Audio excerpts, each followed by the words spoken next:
Looking out on the road and earning a split. Pirates coming back home looking to right the ship. Have a tough task ahead of them as the Butte Roadrunners come in fresh off the biggest upset of the year.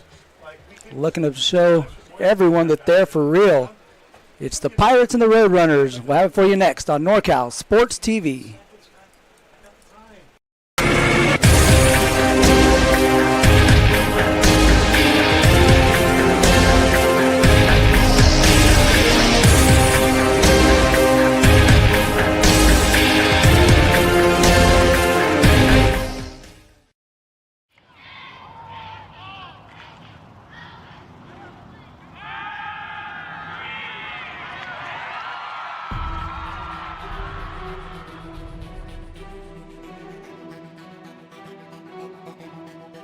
MJC has the largest athletic program in Northern California with 21 sports being offered.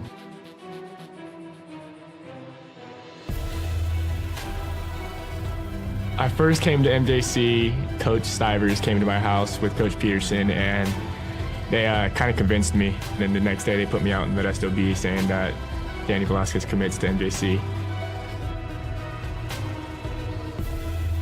I've always wanted to be a swimmer, and I thought that swimming at a JC first, I'd dip my feet in the pool and see if I could get recruited or not. It's very competitive, and you get very close with your teammates.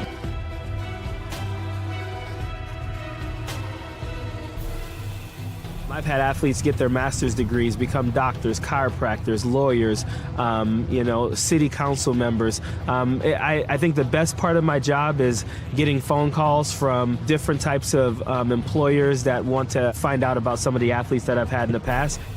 Yeah, I was able to get a scholarship to Cal State Fullerton through academic success and athletic success here through teachers and coaching.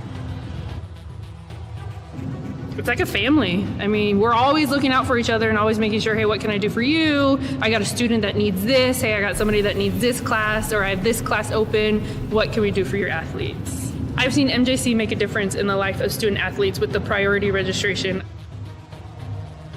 If you're a high schooler and you want to come to MJC, you can expect great coaches, a great counselor, and great student success specialists to help you along the way. We're there from start to finish.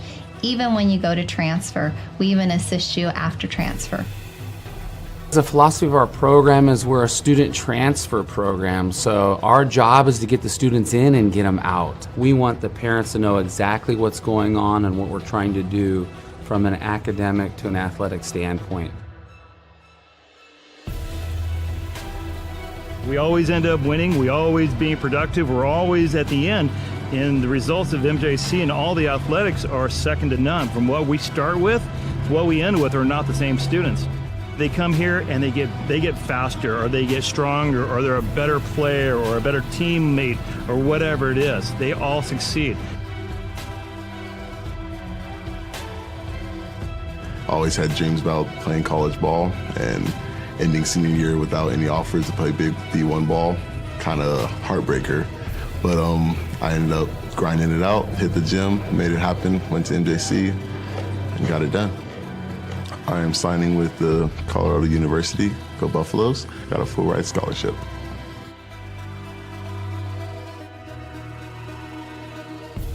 As long as you're ready to work, like Mustafa and all the other successful students we've had, all of the resources are there for you. MJC has made me realize I can do anything. With all the hard work I can put into it, there's so much more I've done that I didn't realize I could do. Go Pirates! Go Pirates! Go Pirates! Arr, go Pirates! Go Pirates! Go Pirates! Go Pirates! Go Pirates! Wait, did you guys smile after a serious face?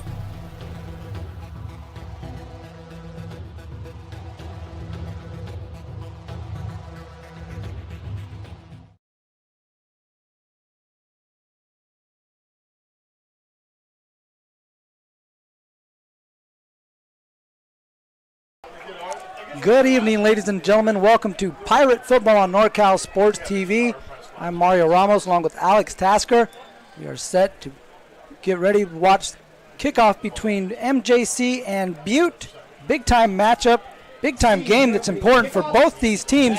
MJC coming in at 1-2, ranked number 21 in the Junior College Athletic Bureau rankings, taking on a Butte team.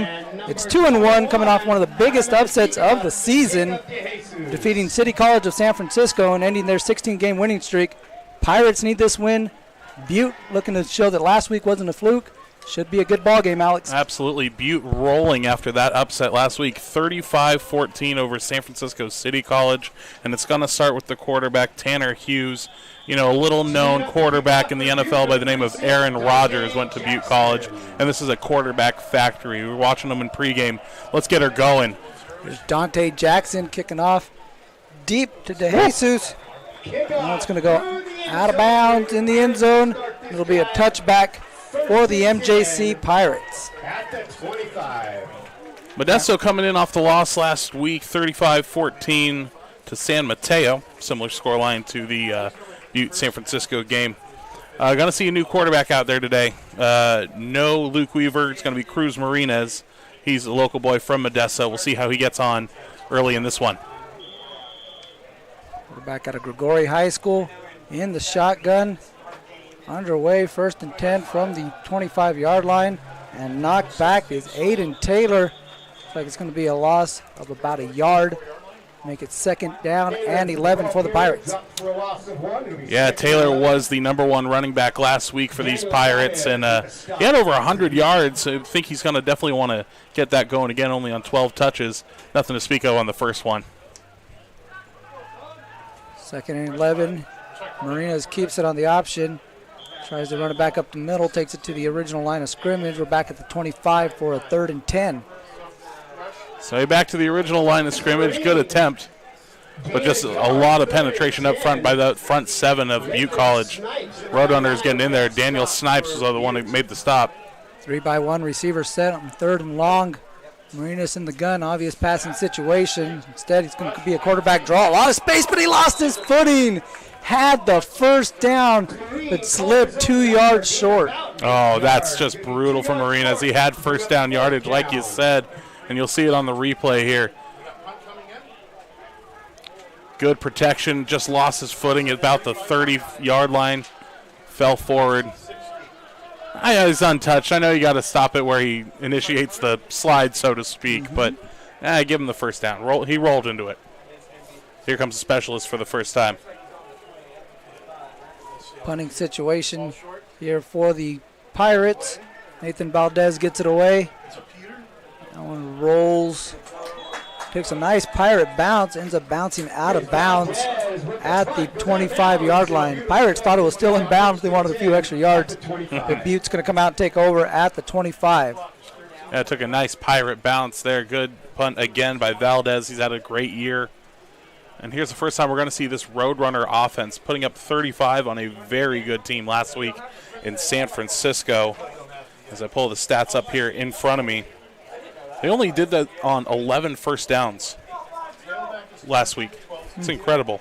7 on the ground. You're going to see a lot of different receivers out there today. Let's see what Hughes can do with his offense. Here come the Roadrunners and quarterback Tanner Hughes in the shotgun, running play up the middle. It's going to be number 20, Caleb Ramessier, who keeps his feet up on him, able to push forward for a little bit. Ramessier out of Elk Grove, California, by the way, of Monterey Trail High School. Did a nice job of fighting for extra yardage there, hitting initially right off the line, fell forward for 5. Looked like it was going to be a minimal gain. He was able to push ahead to Habib Ollier, was able to drag him down after a pickup of 6. 2nd and 4 for the Roadrunners, using the pistol. High snap, Ramessier off left tackle. He's got some space. Runs into the cornerback after he picks up a first down. Ramessier running hard to start this one, buddy. He came over, initiated the contact, had plenty of room, and I think if he was able to kick it off outside, he would have taken it in for 6. Got a couple players down, though. Well, guys banged up in the trenches on both sides. A couple Roadrunners and one Pirate down on the ground. The trainers' staff will come out, tend to those players. We'll take a quick break and be back with more Pirate football on NorCal Sports TV. All the way up from Los Angeles. From we Los just Angeles. heard that. What made you put Miles Little into the camp? Well, you know, we were looking for an overnight camp that would really help develop his sort of independence. And this looked like a beautiful setting for the kids, and also really foster his independence, meet new people. And I want to say one of the best things about this camp, this particular camp, is the ability to see the games live streamed on YouTube.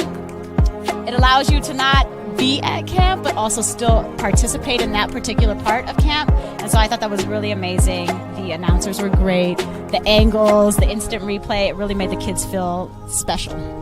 Would you bring Miles Little back up to camp? For sure, 100%, and we're bringing friends. I think one of the wonderful things that I saw when I came to pick him up is how collegial, supportive the older boys are with the younger boys. And I think that is really heartening for me, because that's how I want my boy to be when he grows up. And so I think that he has some really great examples of really kind people on and off. 1st and 10 for the Roadrunners after a play that saw 2 linemen come off the field for the Roadrunners and 1 linebacker come off for the Pirates. Max Rascone coming off to the sideline, being tended to by the training staff. And we had Curtin Ferrier, and Michael Behrman stepping off for the Roadrunners. So a couple new linemen having to jump right in here off the bat. And Behrman's a big loss. The freshman is 6'7" from Linden, Washington. Play action, looking over the middle. This one nearly intercepted. That one in and out of the hands of Maurice Salisbury. Youngster out of Lathrop had that interception. That ball was hanging in the air for a second. Well, take another look at this one. Salisbury had it in his hands. This Pirates team didn't have any turnovers last week. They turned it over once on offense. They weren't able to have any takeaways last week. I think he saw just glory in his eyes, got out of his hands. Incomplete nonetheless, but the first time we've seen them try to pass the ball, and that was a beautiful pass from Hughes. Pass intended for number 1, Jalen Hammer. He's the leading receiver for the Roadrunners. 13 receptions on the season. Again, ball control type offense, really relying on their defense. Here's another handoff up the middle to Ramzier. Gains 3 yards to the 40. Ramzier is only 5'11". He's a sophomore out of Monterey Trail in Elk Grove, 190.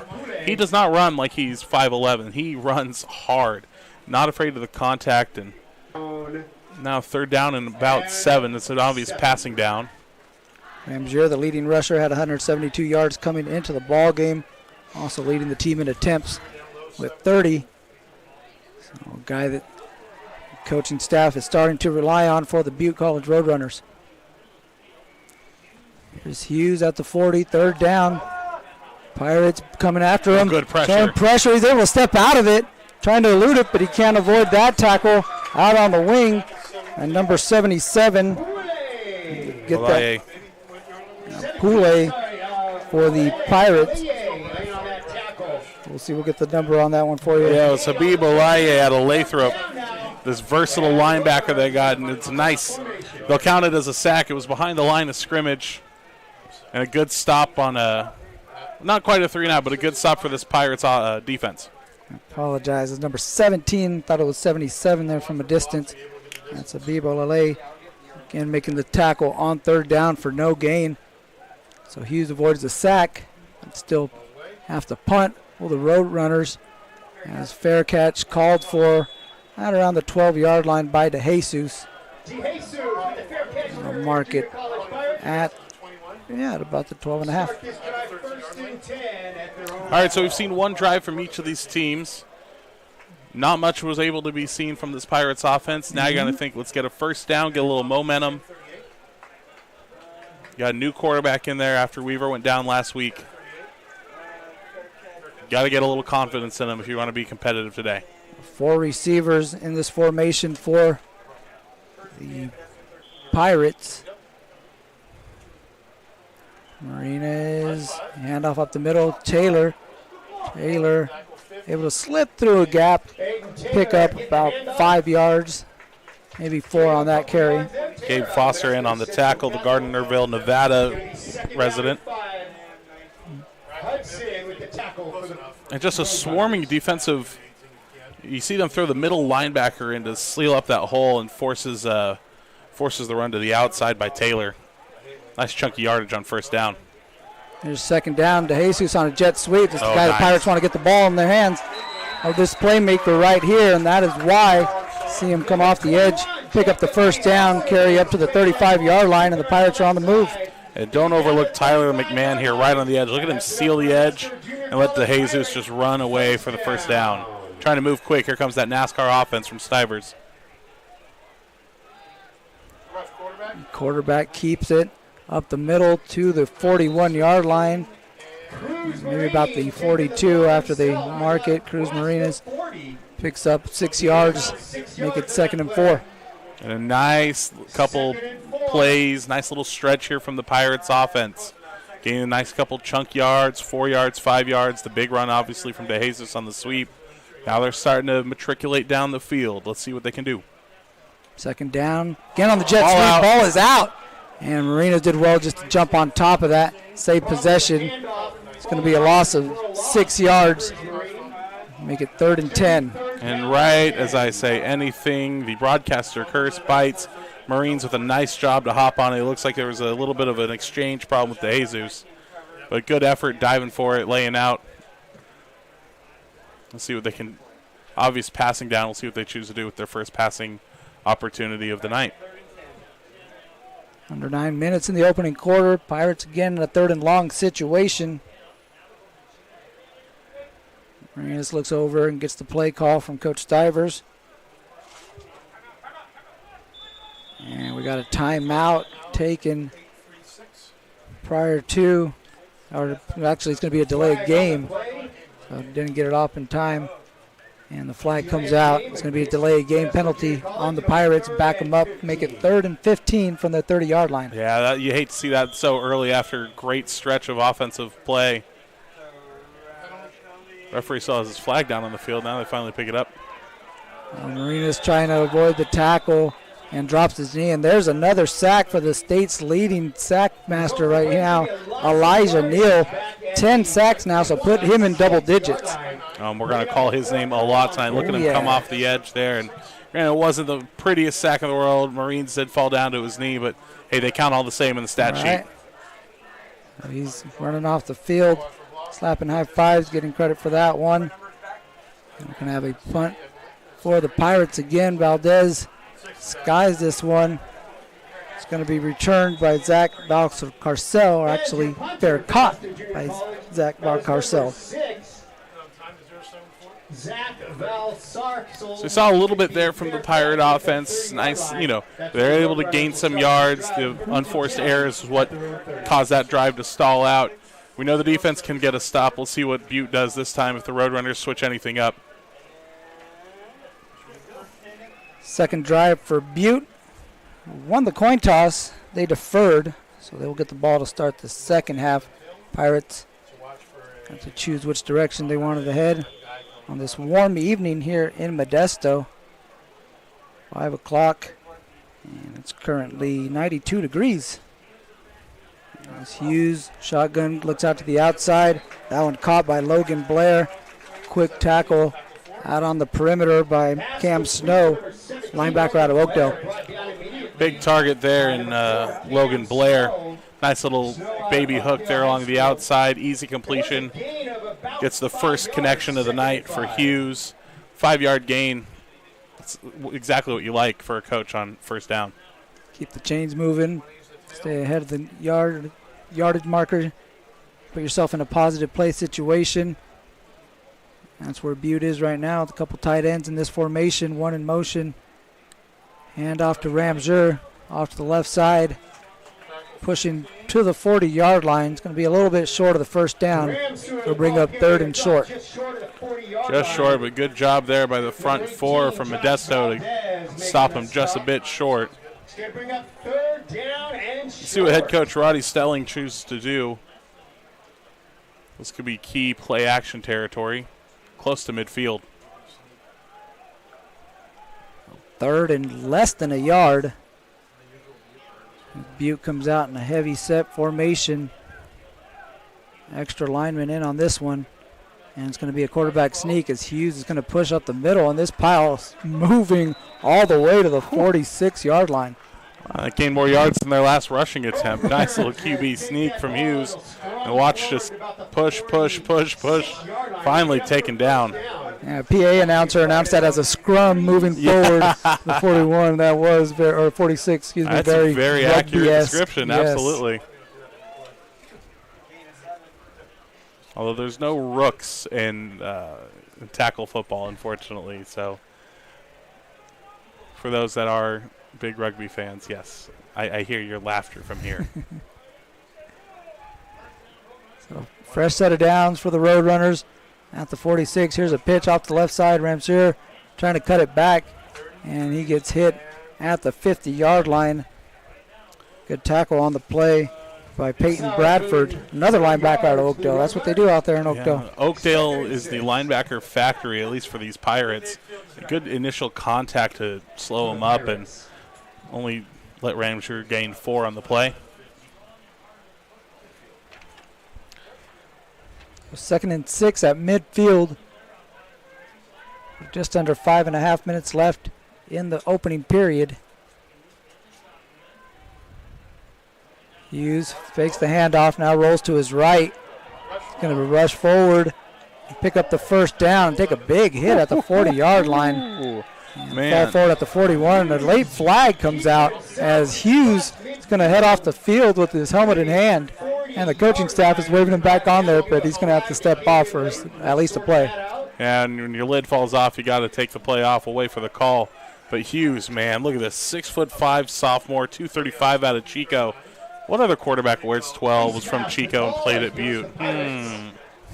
This one does go against the Pirates, so that's going to put him deep in Pirate territory.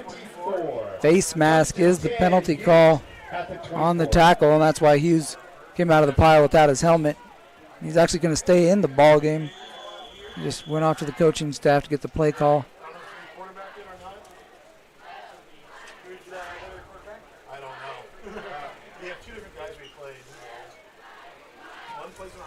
First down and 10 from the 24.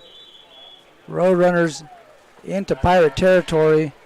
And they're actually going to ask Junior Soabao to come off the field. Not sure what they saw.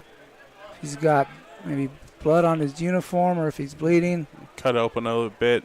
Yeah, but the referee, again, asking him to step off the field, get that taken care of. Yeah, from the looks of it, that does look like what it is. The training staff's already there with the bandages out, so just make sure he's not bleeding on anybody out there.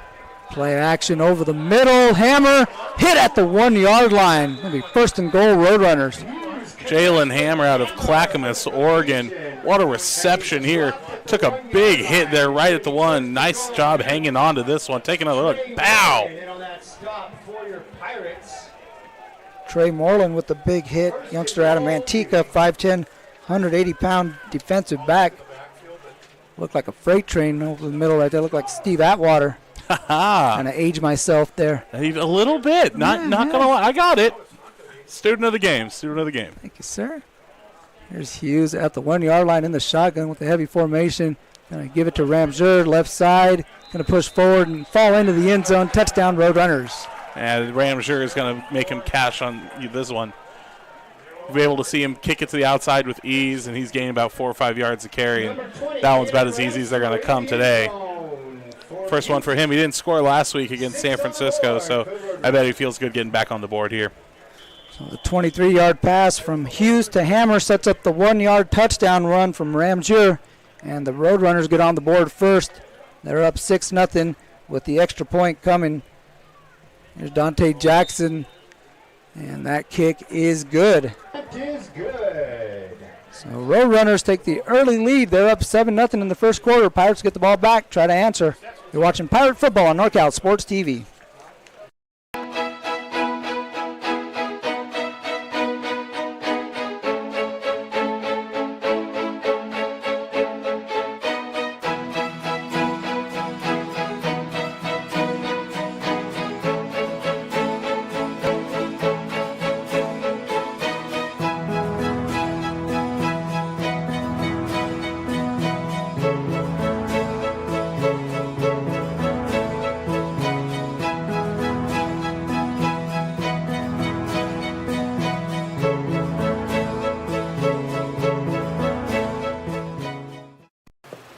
Pirate Football is brought to you by Modesto Junior College Athletics,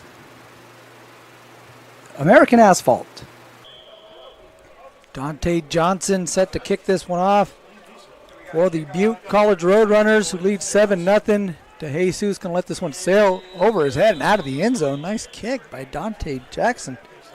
Yeah, Jackson's put both of them through the back of the end zone so far. Big time leg. There's a lot of good kickers that you see in CCAA football. Yes, sir. The quality of football is something to behold in this league. Oh, yeah. So this association, I should say, these teams coming from different leagues. Butte in the National NorCal Conference, and the MJC Pirates in the National Valley Conference. It's a big preseason game between these two teams who are hoping to make a mark in those respective conferences. Yeah, and league play does start next week. And the shotgun, here's the handoff off the left side. Nice carry on first down. It's going to be Alonzo Jackson, young man out of Tracy, Kimball High School. 5'9", 180-pound freshman. Had a nice carry on first down, second and a long one. Modesto's doing a great job of sealing the edge and right at the point of attack when it's time to turn upfield. And that was evidenced right there in that last play. And the carry to Jackson, cuts it up the middle. Nice carry. Big time pickup, about 10 yards on second down. Fresh set of downs for the Pirates. They're going to start to move quick, but another great carry. Hey, look, we can carry it around the outside. We can go up the middle, too. Nice block there. Guard with a little bit of separation. Now Marines fakes it down low. Had a man deep. Now he's got some space off the right side. Outside the numbers, going to get to the sideline, pick up a first down. But he might have missed a big-time play with Holden Baldwin off the left side. Don't sell him short here. Marines does a great job, looks upfield, kicks it outside the numbers, 15, 16 yards, and first time that they're in Roadrunner territory. This time at the 38-yard line. Take a first down snap. Again, the quarterback will run. Marina's up the middle. And bowls his way forward to the 32-yard line. And again, bring up second in a pretty manageable situation for the Pirates. Yeah, and I think speed is going to be the key to success for the Pirates tonight. Kind of blitzkrieg offense. They're going quick. They ran off 2-3 plays within about a minute and keep the Roadrunners on their toes. And you want to stay ahead of the chains, as this not going to help, as there's a bad snap. It's again going to force a third and long situation. That's the second time we've seen that happen, Alex. Yeah, and the second consecutive drive that it's happened. This one a larger loss. This one hits Marinas right off his right hand. Does a smart play, just falls right on it. But that's not going to make this coaching staff happy. 2 drives in a row. You've got momentum. You're going downfield. You've got the Roadrunners on the back heel. The Coyotes about to set off the Acme Dynamite. I'll age myself too here. And then you give them a free one like that. He's trying to get the Roadrunners to jump. They're showing blitz. Looking like they're bringing everybody, keeping the single safety back. Marina's trying to get it out quickly. And that's something set up out here to Jackson, who takes a big hit. Big time shot by Joey Mayhop out of Arlington, Texas. Lays the lumber on Alonzo Jackson. Man, Jackson got hit like a ton of bricks there, but a nice job. Looks like they're going to keep the offense out there. Hang on a minute. Pirates going for it at the 34-yard line, 4th and say it's 6 on the scoreboard. It's a long 6.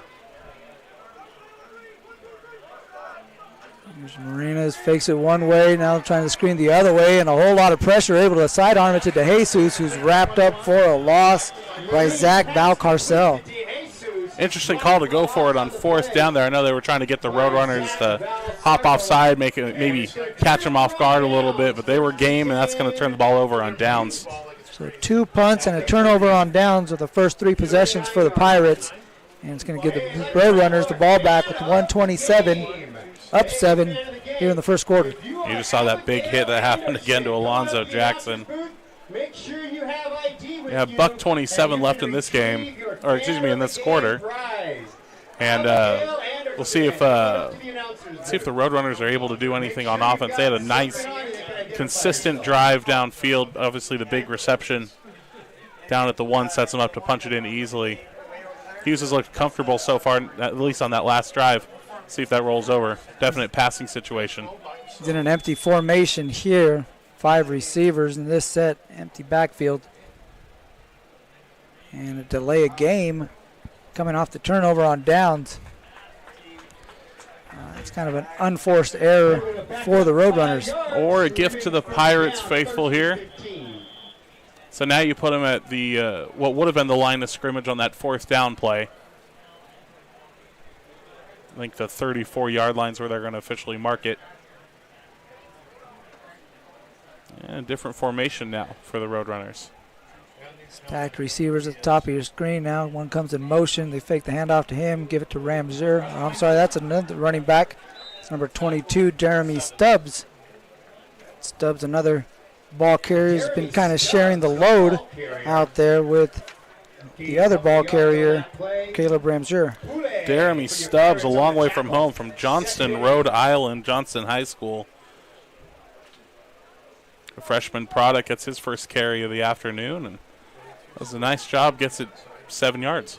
12th carry of the season for Stubbs. Stubbs also has 2 receptions. Here he is, split to the right of Hughes. And Hughes looks over the middle, has a diving receiver. That's going to be caught by Logan Blair. Sophomore, 6'4" sophomore, that's a big receiver. He's able to come down with that one and move the chains for Butte. Tanner Hughes using him as a safety valve so far. You saw him on the little baby curl earlier. This one, nice little mid-range slant. Easy first down, back into Pirate territory. Fresh set of downs at the 46. An empty formation again for Butte. Last time they didn't get to run the play. Here they are. Pirates showing blitz up top of your screen. Now they're coming after Hughes. He takes a big shot. Receiver's wide open. He's going to walk this one into the end zone. Touchdown for DJ Jackson. Man, the Reno, Nevada product was 10 yards clear of everybody. Hughes took an absolute blast when he got rid of that one. But a nice job of staying tough in the pocket. Saw the man get past his defender on the left side and just let it fly. Touchdown, Roadrunners. 46-yard touchdown pass from Hughes to Jackson. Big-time connection. And Butte up 13 with 11 seconds left in the first quarter. Here comes the extra point. And from Jackson. Snap is down. Kick is through the uprights. And good. 14-0 Roadrunners. 11 seconds left in the first quarter. You're watching Pirate Football. We'll be back after this word from our sponsors. Pirate Football is brought to you by Modesto Junior College Athletics, American Asphalt, McHenry Village, Sonora Conference Center, the NCSTV Summer Basketball Camp.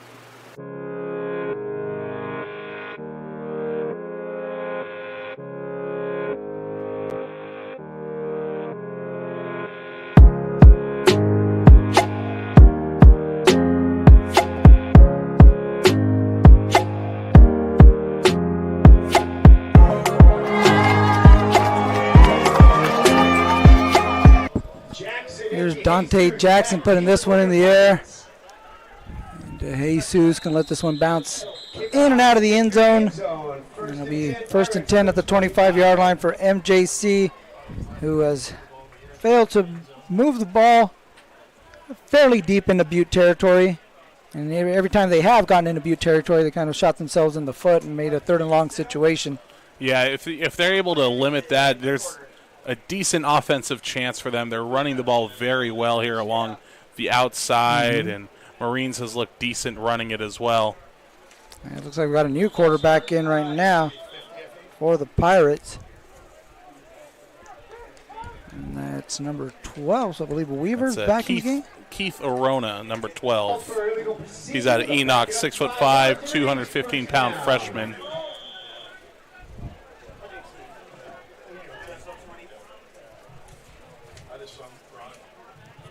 Keith Arona taking snaps now for the Pirates as Taylor able to get a good carry. Pick up about 8 yards on 1st down. takes a big hit. A good gain on first down for the Pirates. Yeah, the Central Catholic product does a good job to get him back inside the original first down marker. But after one, Roadrunners all over the Pirates so far, bud. 14-0 Butte over MJC. Pirates looking to get back into this. Second quarter will be a different story. We'll find out next on NorCal Sports TV. Village in Modesto. Quality, style, selection. It's simply a matter of taste. Wonderful shops, fine dining, and more in a garden setting. A tradition of excellence since 1953. It's McHenry Village in Modesto.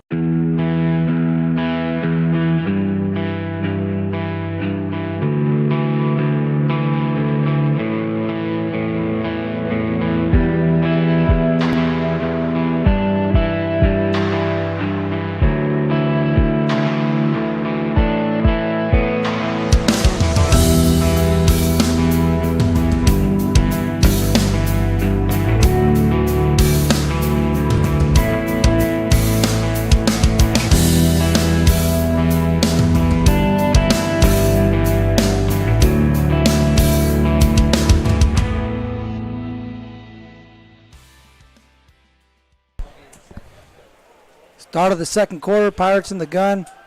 Here's Keith Arona rolling to his right, completes that one. Out in the flat to Holden Baldwin. It's going to be close to the marker. I think it's going to be a little bit short and bring up third down. Baldwin's been garnering a lot of D1 interest the last couple of weeks, and it's obvious to see why. He looks very comfortable, and they do give him the first down, so check up another one to Baldwin's name this season. Running back in motion, and now Taylor up the middle, rolls over a defender to the 43-yard line. Be another positive run on first down. Another 8-yard carry for Aiden Taylor. Putting a lot of the offense on that freshman's back, man. 8 yards this time around. Young man capable of weathering that load. Big-time running back out of Central Catholic. He's done it before, leading that team to big-time success at the high school level. Now trying to make his mark here at the junior college level. Picks up a first down for Modesto. It's going to be brought down at the 48. Uh-oh. And another Pirate first down. So we have a lineman down on the field. Seems to be in a heap of pain. The training staff's coming out to check on him. So that'll give us an opportunity to take a word from our sponsors and come back after this on NorCal Sports TV.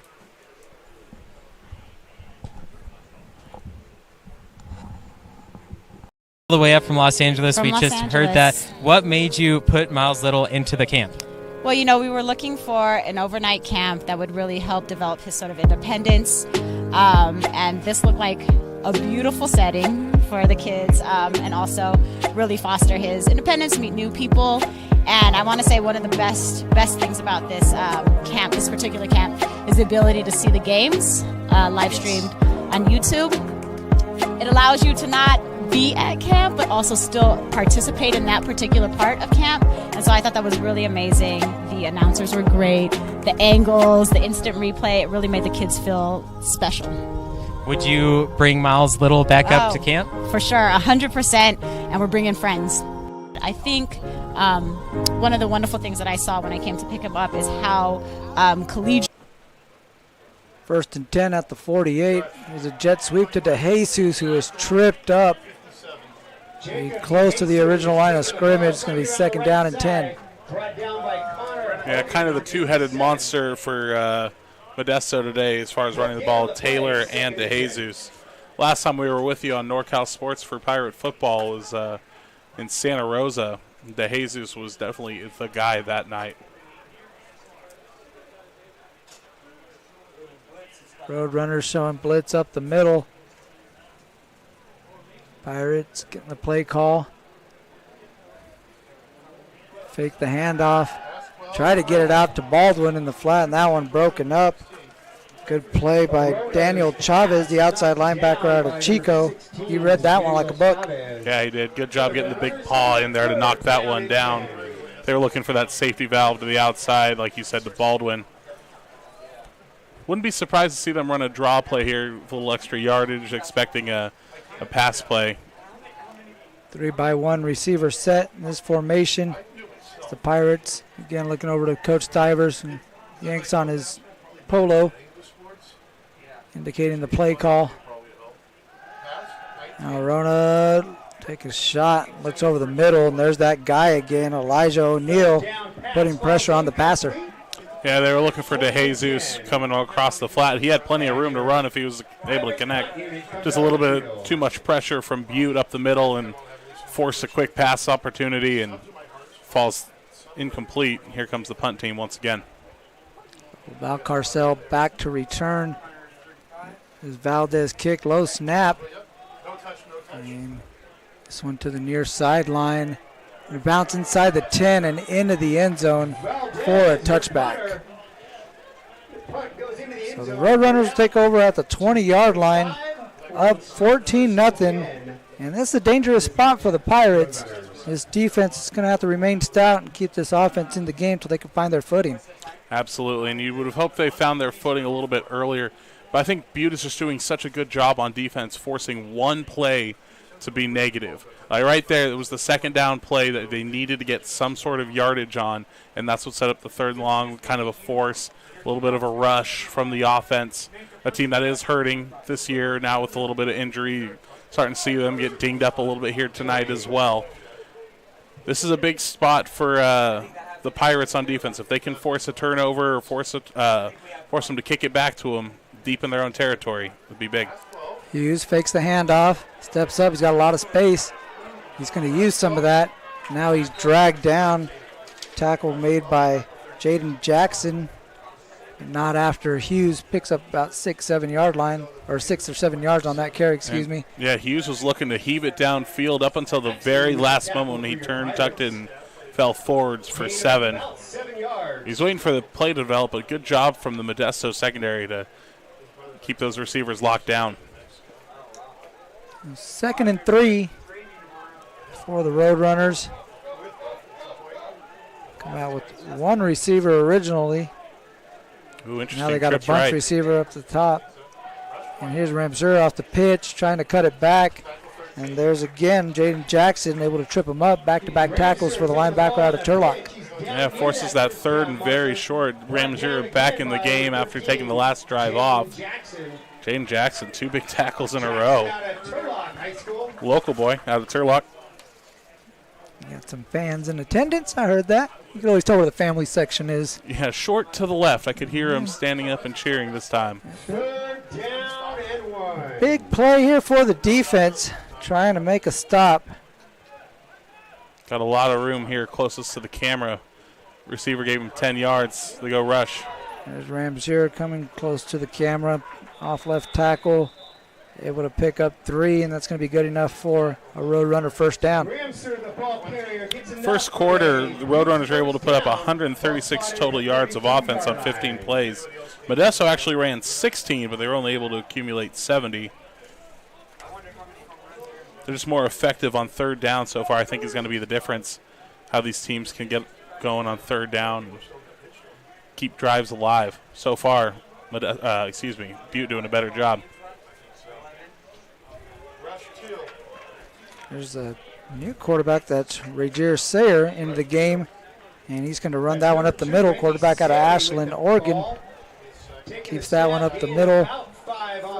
So a little bit of a wrinkle for the Roadrunner offense as he comes out for one play, and Hughes will go back, say under center, put back into the gun. Ashland, Oregon, home of the famed Shakespeare Festival. You ever been yourself? I've been through Ashland, Oregon, but never been to the Shakespeare Festival that you speak of. Fantastic time up there. Oh, yeah? Great time for the family. Well, the Oregon country in and of itself is a beautiful, beautiful piece of scenery America has to offer. As we have a timeout here with 10:28. The Roadrunners going to take a timeout and talk this one over. First time out of the game. We'll take a break with them. You're watching Pirate Football on NorCal Sports TV.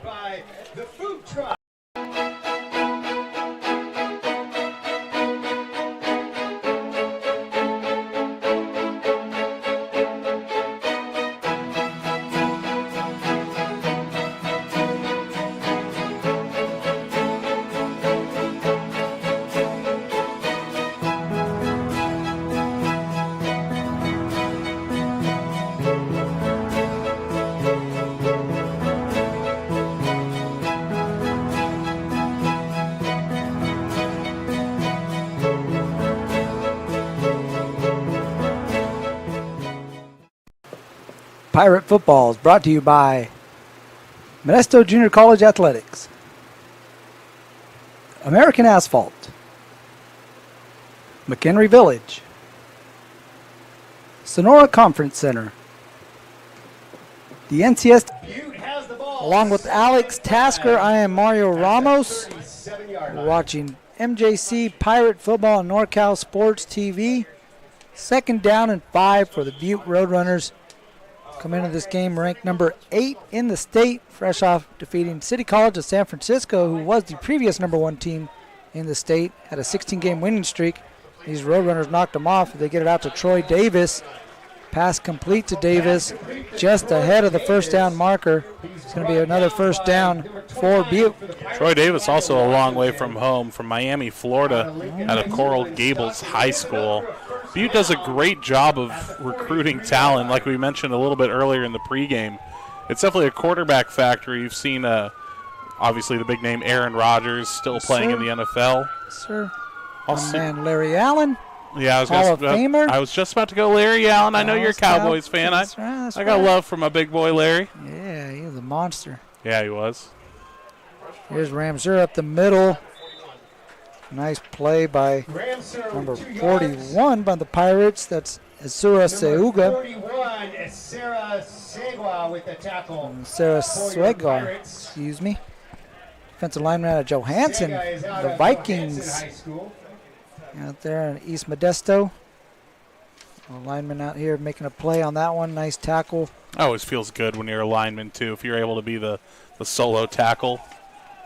Or you get a hit on them, then the linebacker comes up. They get all the credit. They I get was the going to say, tackle. it's a lot of that unsung work, right? So when you get a play like that, you gotta eat it up. Yeah, take your kudos. Sure, yeah. Take your shine. Yeah. Hughes fakes that with the flat, gets it inside to Hammer.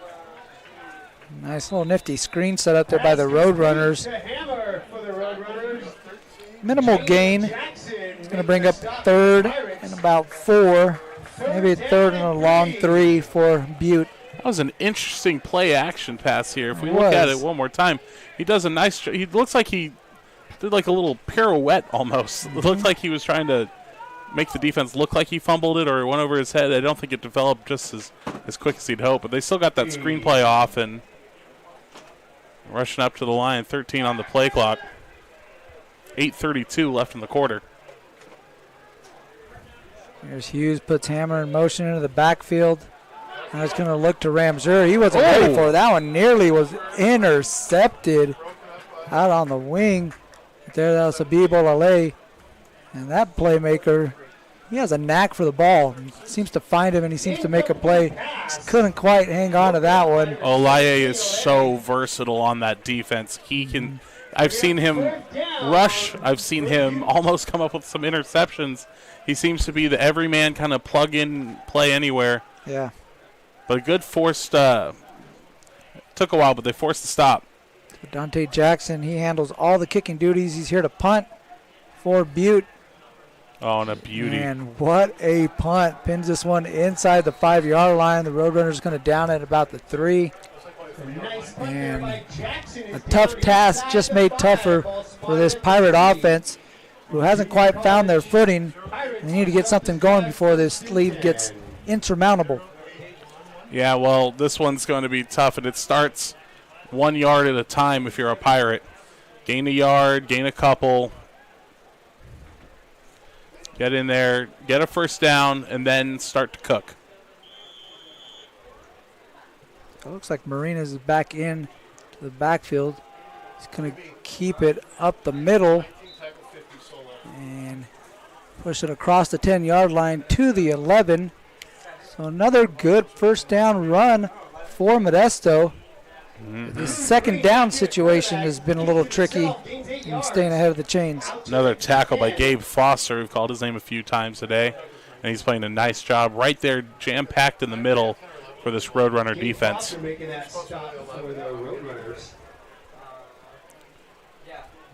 Interesting going out of the shotgun here. Second down, handoff up the middle. Now bouncing it out to the outside. It's going to be a first down for the Pirates, and Alonzo Jackson seems to have a little bit of a burst coming out of the backfield. Yeah, and I think that's part of it coming out of a shotgun stance is you're able to kind of analyze which way the line's going, wait for the hole, and then boom, hit it. And I mean, you can't teach the acceleration. He's got that ability. And that obviously showed on that last play. DeJesus again on the sweep.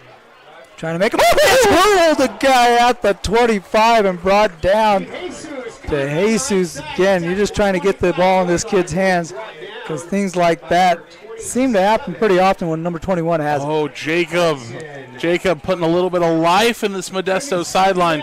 Take another look at this one.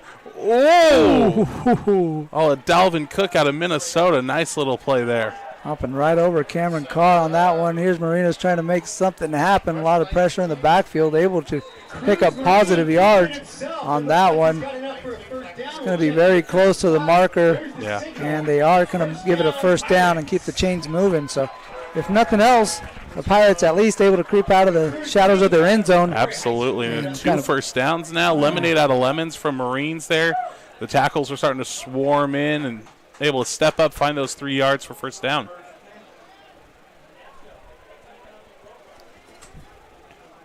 4 receivers have got some movement up front. And thank you like very much. We're going to have a free 5 yards courtesy of defensive lineman Reggie Parker. Yeah, well, you talked about the unforced errors have happened a couple of times now over the course of the game. No turnovers yet, but you'll take the free yards. And if Modesto can get it close here, think about if they can cross midfield, they'll have plenty of momentum here. Especially as we're winding down, 6:13 left in this first half. First and 5. If you're able to score here, it could be massive. Reggie Parker moves. We're all going to notice Whoa. it. He's 6'6", 325. He did it again. See what I mean? Right on cue. Yeah. Hey, what's it say next on the script? Only a big play for the Pirates. First and 5 from 32. Here's Jackson. He's brought down at the 30. He's going to lose a couple on that one. Good play by Elijah Hogan on that play. So there's the negative play. Here's the negative yardage play.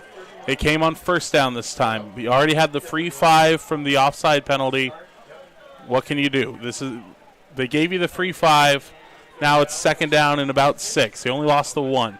What do you draw up here? That's the question that Modesto's going to have to answer.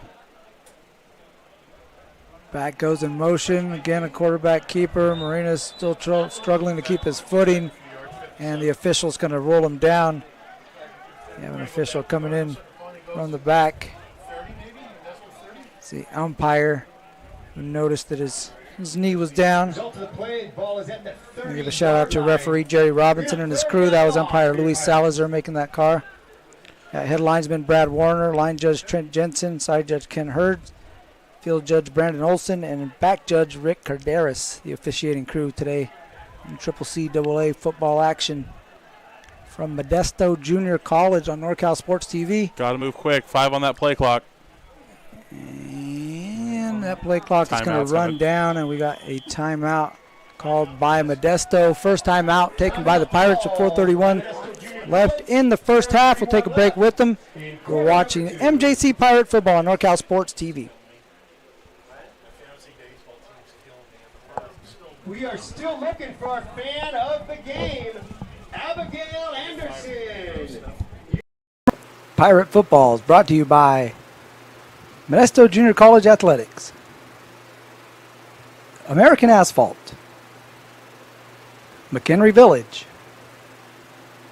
Sonora Conference Center, the NCS TV Summer Basketball Camp.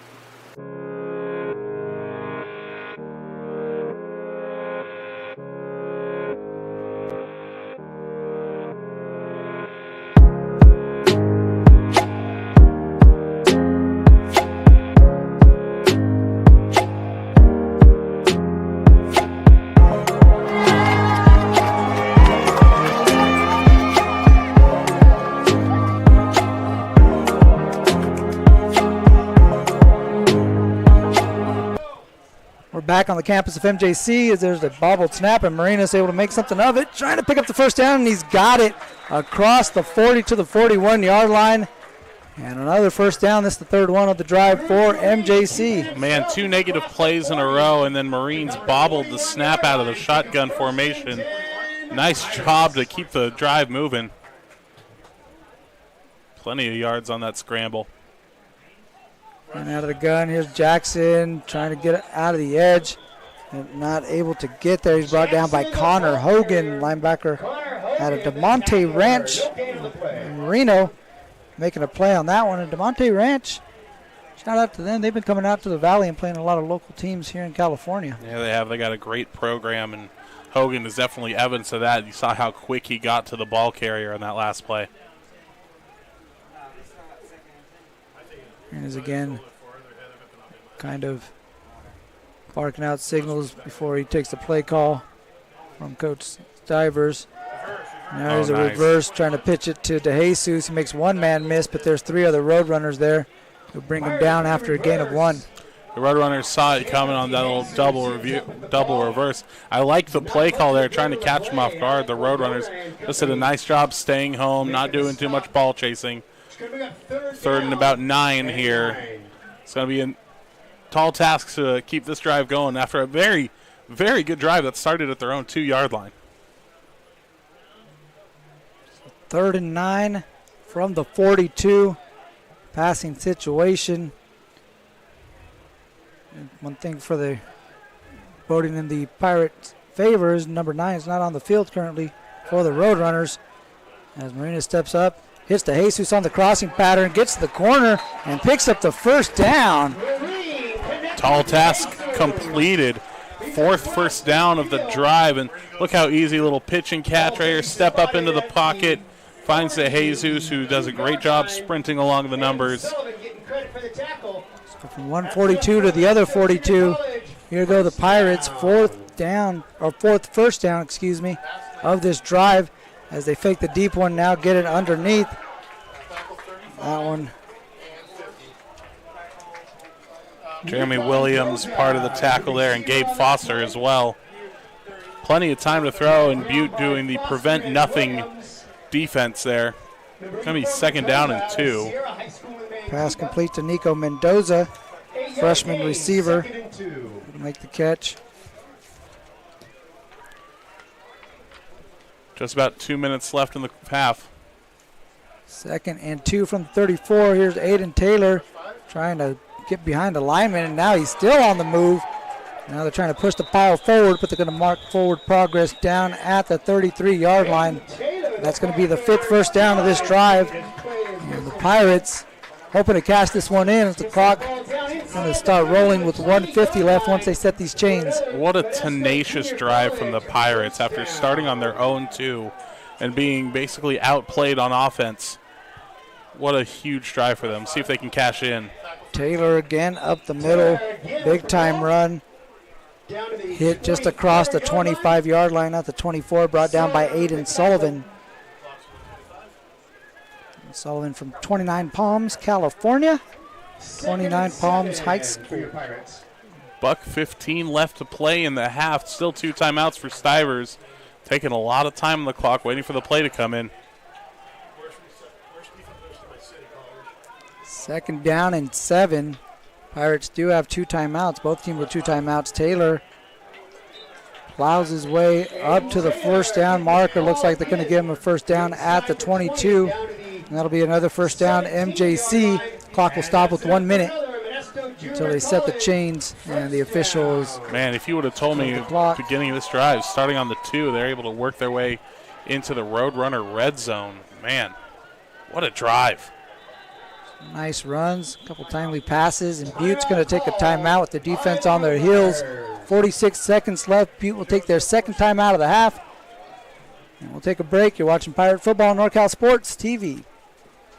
Village in Modesto. Quality, style, selection. It's simply a matter of taste. Wonderful shops, fine dining, and more in a garden setting. A tradition of excellence since 1953. It's McHenry Village in Modesto.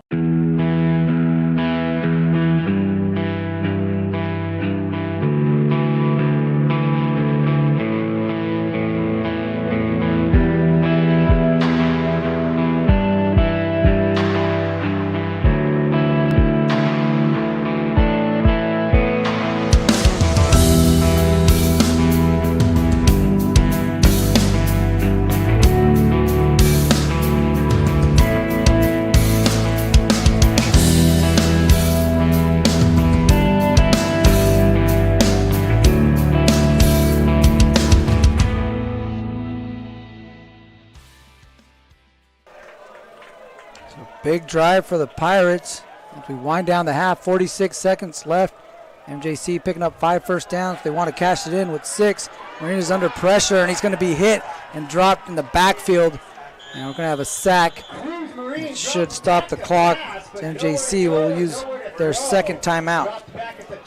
Thomas Lane, defensive lineman, was the first one to get in on that one. There he is right there. Helped out by some of his teammates, including Joseph Hughes. I'm sorry, that was Gabe Foster.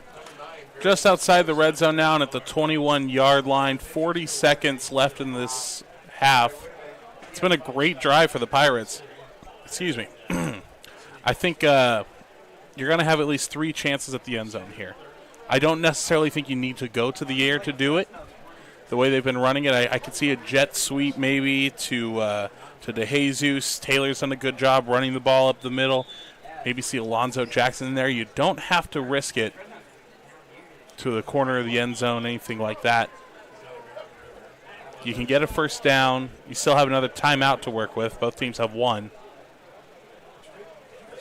The big thing is points here. The big thing is point. You got to get at least. I think 7 is massive here, but you might be able to settle for 3. Yeah. 1 timeout for both teams with 39 seconds left in the first half. Second down and 13 from the 21-yard line. Marines pump fakes again under pressure. Able to elude it. He's got a lot of space off to the left. Make a man miss. He's got something. He's going to be close to the first down marker. It's going to be a little bit short at the 8-yard line clock. Running with 26 seconds, and the Pirates we're going to have a timeout on the field. I think it's the Pirates who called their final. Yes, there it is. MJC will take their final timeout with 26 seconds. 3rd down and 1. We'll stay here as Coach Stiver is going to talk this one over. Oh, Marines. Sorry, go ahead, buddy. No, again, mentioned this, a big-time drive that you want to see the Pirates cash in with some kind of points. Absolutely. This is a big 3rd down play with no timeouts left for MJC. Interesting to see them go to the air there. I would have thought they would have tried for it. If they had the timeout, would have tried to run it maybe along, like that jet sweep we had mentioned. Mm-hmm. Marines does a great job keeping the defense guessing. Just a yard short. I think he thought he got it. Yeah. I was going to say, the clock really working against the Pirates in this situation. They're doing such a great job in the running game, moving the chains. And then you got to that situation where you stare up and the clock's running down, and now maybe you got to put the ball in the air a little bit more. And we've seen Marines under pressure. That time able to turn something out of nothing. He's done that a couple of times this drive. He's done a good job doing it.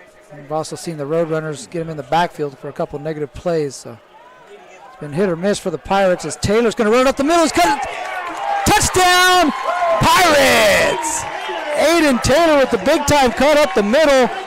Able to power it into the end zone. And the Pirates using the ground game to perfection. March down the field 97 yards to pay dirt. Wow, what a drive from the Pirates and a good run there from Taylor. Stivers calls everyone's bluff there from Butte. Thinks he's going to the air with 26 seconds left to play. Keeps on the ground. Taylor power run up the middle. And a chance to bring it back to a 1-score game. Big-time trust in your running game. Been working for you in this drive. And that's getting the Pirates going. Valdez with the extra point. Able to put it in. And it's 7-14. MJC closing in. Going to have to kick it off to Butte here to end the half. And we'll have to get it back to them at the start of the second half as Butte deferred. So that was a very important possession for the Pirates, not only to get some points, but to come out with a touchdown. You got to be feeling pretty good heading into the locker room. Oh, absolutely. Just a massive momentum swing there. And just you start with where they started the drive, too, on the 2-yard line, and able to just keep it consistent. You're going to have those negative plays. As long as you're picking up those first downs, that's the important part. Keep your head up. You're getting yards. You're getting first downs, and paid off with that touchdown there at the end. 7.5 minutes off the clock as well, too. Keep the ball out of the Roadrunners' hands, especially that quarterback, Tanner Hughes. Huge drive by MJC. Answer might have kept this one themselves in the ball game on this one, as DJ Jackson's going to get this one in the end zone and take a knee. And a second came off the clock. Not sure how that worked or if anyone noticed. But he received the kick and then took a step forward. Clock does take a step. Doesn't it start once he comes out of the end zone? I'm just trying to explain. I don't know it either. I got you. I noticed it. I can't explain it. I'm trying to find it. So at the 25-yard line, where Butte will come out, and you have to figure either the victory formation, although it's only halftime. Not saying that they're going to be victorious. A lot of ball game left to be played. It's what they call the formation. Yeah. Or a simple handoff. Can't imagine they'd be too aggressive in this situation. No, can't imagine that either. And they only got the 2 wide receivers out there. Here's the handoff to Ramseur. And pretty good carry as he picks up 9 on that one. Again, Roadrunners with a timeout, but they're going to let this one tick away and head to halftime. So the Roadrunners jump out ahead, 14-0 over MJC, but the Pirates with a big 97-yard, 7.5-minute drive, capped off by an 8-yard touchdown run from Aiden Taylor. They got themselves back into this one. Should be a dandy of a second half here in Modesto. You're watching Pirate Football on NorCal Sports TV.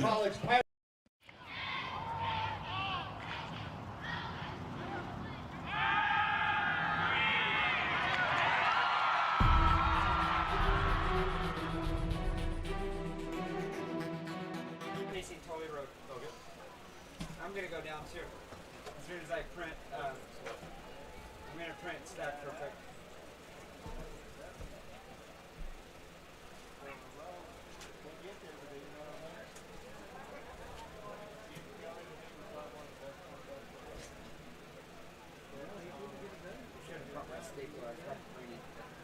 I have a hard time. I always forget mine.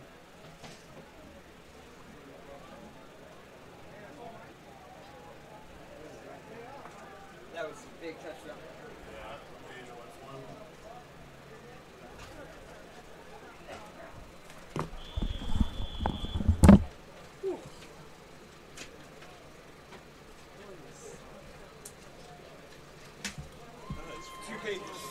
Thanks, sir.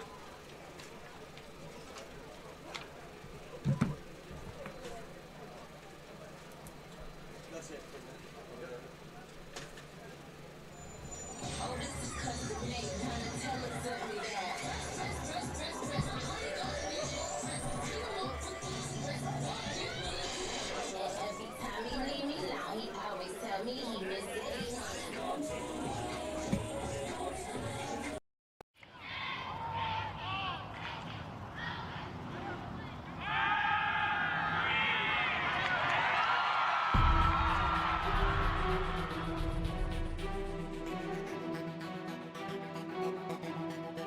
MJC has the largest athletic program in Northern California with 21 sports being offered.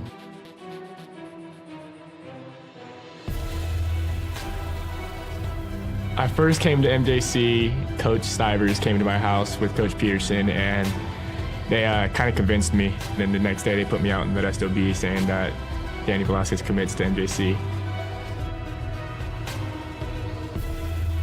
I've always wanted to be a swimmer, and I thought that swimming at MJC first, I'd dip my feet in the pool and see if I'd get recruited or not. It's very competitive, and you get very close with your teammates.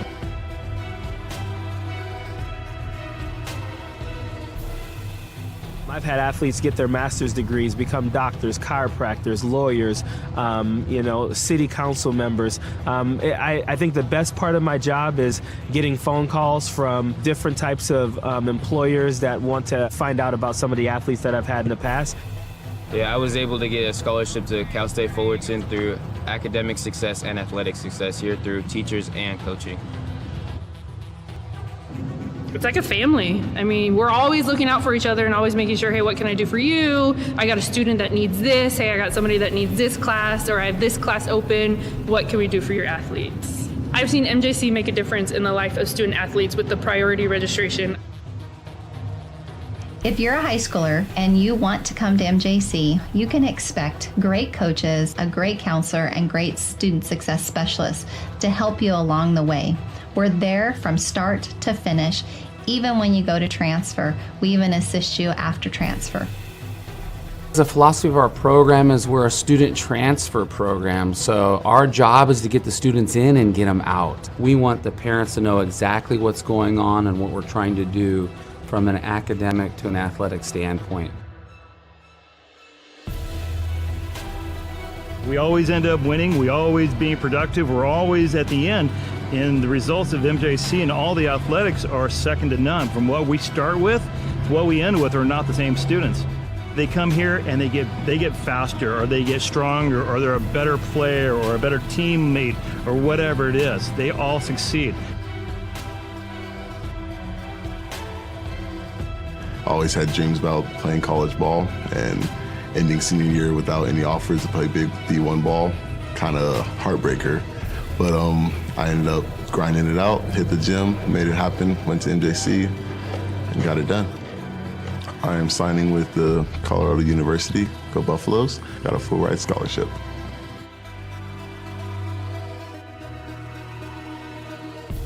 As long as you're ready to work, like Mustafa and all the other successful students we've had, all of the resources are there for you. MJC has made me realize I can do anything. With all the hard work I can put into it, there's so much more I've done that I didn't realize I could do. Go Pirates! Go Pirates! Go Pirates! Arr, go Pirates! Go Pirates! Go Pirates! Go Pirates! Go Pirates!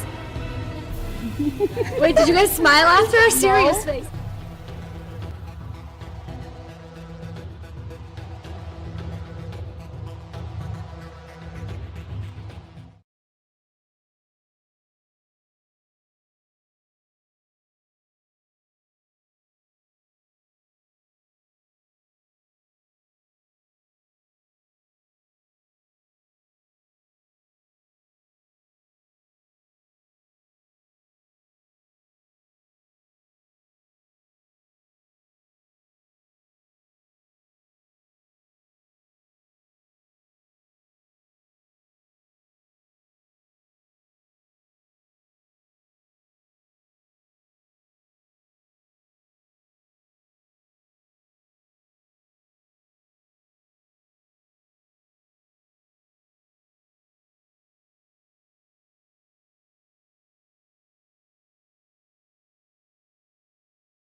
McHenry Village in Modesto. Quality, style, selection. It's simply a matter of taste. Wonderful shops, fine dining, and more in a garden setting. A tradition of excellence since 1953.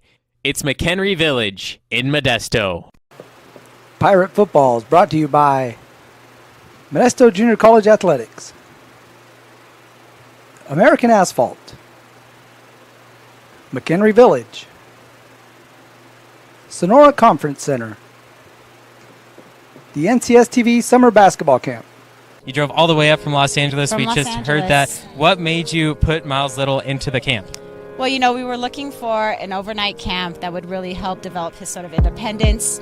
And this looked like a beautiful setting for the kids, and also really foster his independence, meet new people. And I want to say one of the best things about this camp, this particular camp, is the ability to see the games live streamed on YouTube. It allows you to not be at camp, but also still participate in that particular part of camp. And so I thought that was really amazing. The announcers were great. The angles, the instant replay, it really made the kids feel special. Would you bring Miles Little back up to Oh, camp? For sure, 100%. And we're bringing friends. I think one of the wonderful things that I saw when I came to pick him up is how collegial, supportive the older boys are with the younger boys.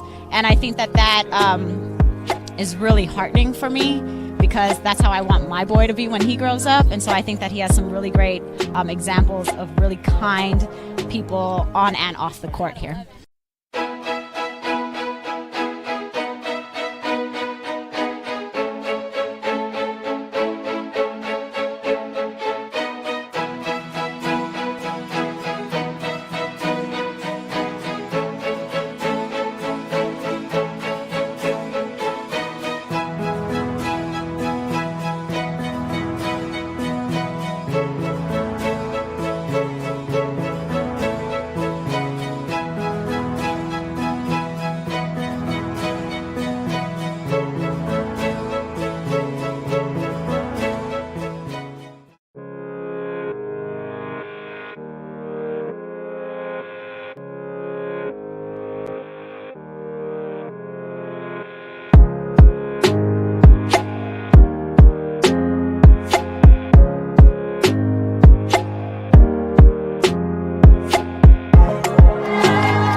McHenry Village in Modesto. Quality, style, selection. It's simply a matter of taste. Wonderful shops, fine dining, and more in a garden setting. A tradition of excellence since 1953.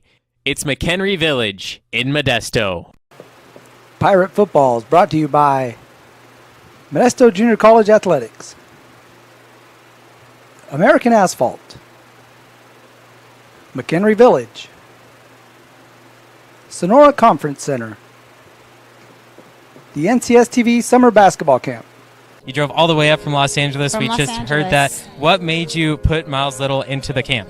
Well, you know, we were looking for an overnight camp that would really help develop his sort of independence. And this looked like a beautiful setting for the kids, and also really foster his independence, meet new people. And I want to say one of the best things about this camp, this particular camp, is the ability to see the games live streamed on YouTube. It allows you to not be at camp, but also still participate in that particular part of camp. And so I thought that was really amazing. The announcers were great. The angles, the instant replay, it really made the kids feel special. Would you bring Miles Little back up to camp? For sure, 100%, and we're bringing friends. I think one of the wonderful things that I saw when I came to pick him up is how collegial, supportive the older boys are with the younger boys. And I think that is really heartening for me, because that's how I want my boy to be when he grows up. And so I think that he has some really great examples of really kind people on and off the court here.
McHenry Village in Modesto. Quality, style, selection. It's simply a matter of taste. Wonderful shops, fine dining, and more in a garden setting. A tradition of excellence since 1953. It's McHenry Village in Modesto. Pirate Football is brought to you by Modesto Junior College Athletics, American Asphalt, McHenry Village, Sonora Conference Center, the NCSTV Summer Basketball Camp. You drove all the way up from Los Angeles. We just heard that. What made you put Miles Little into the camp? Well, you know, we were looking for an overnight camp that would really help develop his sort of independence. And this looked like a beautiful setting for the kids, and also really foster his independence, meet new people. And I want to say one of the best things about this camp, this particular camp, is the ability to see the games live streamed on YouTube. It allows you to not be at camp, but also still participate in that particular part of camp. And so I thought that was really amazing. The announcers were great. The angles, the instant replay, it really made the kids feel special. Would you bring Miles Little back up to camp? For sure, 100%, and we're bringing friends. I think one of the wonderful things that I saw when I came to pick him up is how collegial, supportive the older boys are with the younger boys. And I think that is really heartening for me, because that's how I want my boy to be when he grows up. And so I think that he has some really great examples of really kind people on and off the court here.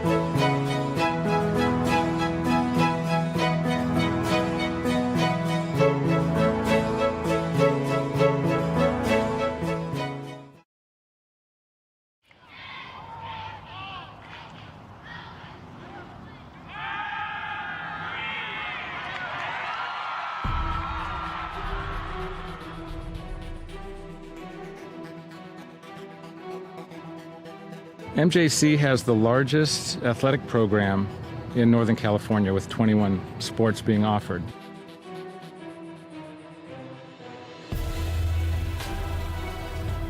I first came to MJC, Coach Stivers came to my house with Coach Peterson, and they kind of convinced me. Then the next day they put me out in Modesto B saying that Danny Velasquez commits to MJC.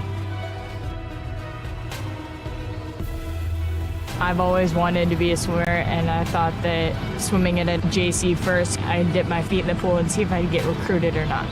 It's very competitive, and you get very close with your teammates.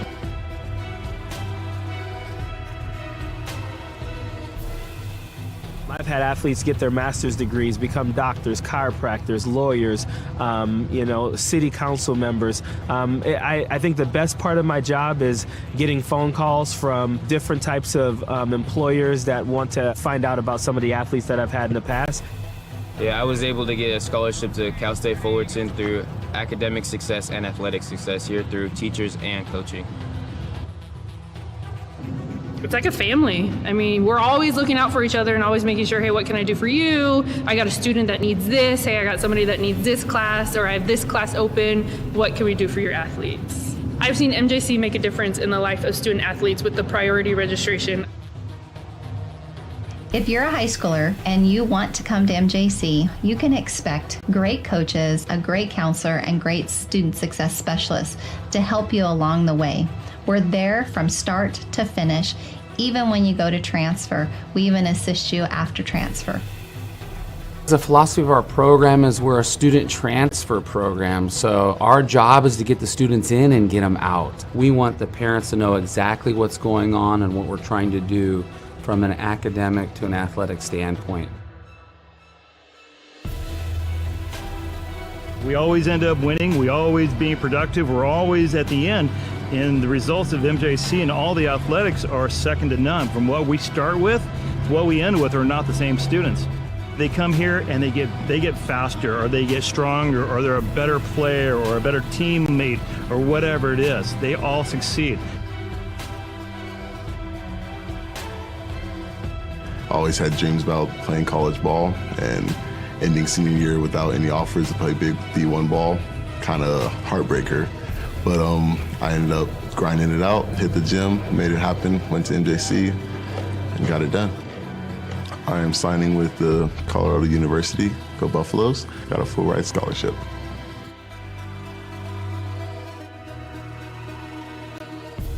As long as you're ready to work, like Mustafa and all the other successful students we've had, all of the resources are there for you.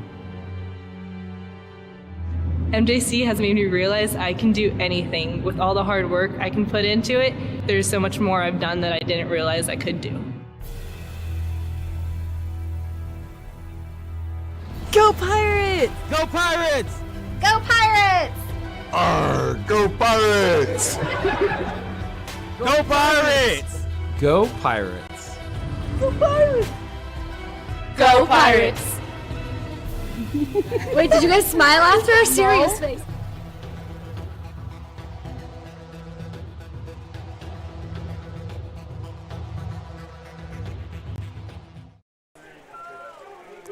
We're back to Modesto Junior College getting set for the second half. A lot of energy here at halftime in the stadium. Cheerleading performance. Got the Jolly Roger waving in the air.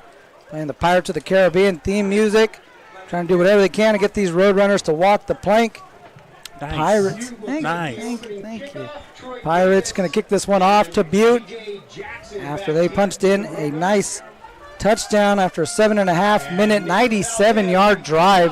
Aiden Taylor pounded it in from 8 yards out.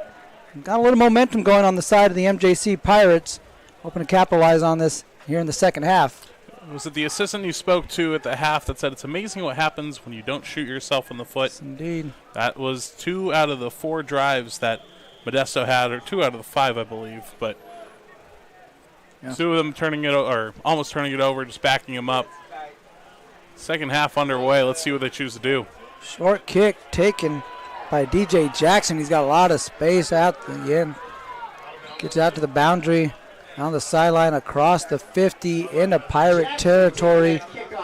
Actually going to mark him right at the 50-yard line. So a nice return of about 32 yards for DJ Jackson on the opening kickoff of the second half. Well, that's definitely a good start for the Roadrunners, and you see why they're called the Roadrunners. Meep, meep, down the sideline there he goes. Yeah, I got jokes Got too. the Wile E. Coyote, got the meep, beep in there. Don't you love it? You wascally wabbit. Oh, fucker and fuckatap. 145 rushing yards for Modesto, 78. I think they're going to try to keep it on the ground here. There's Tanner Hughes under center. Going to pitch it, number 47, out on the perimeter, who gets stuffed in the back. That's Christian Vaughn, the running back out of Vegas.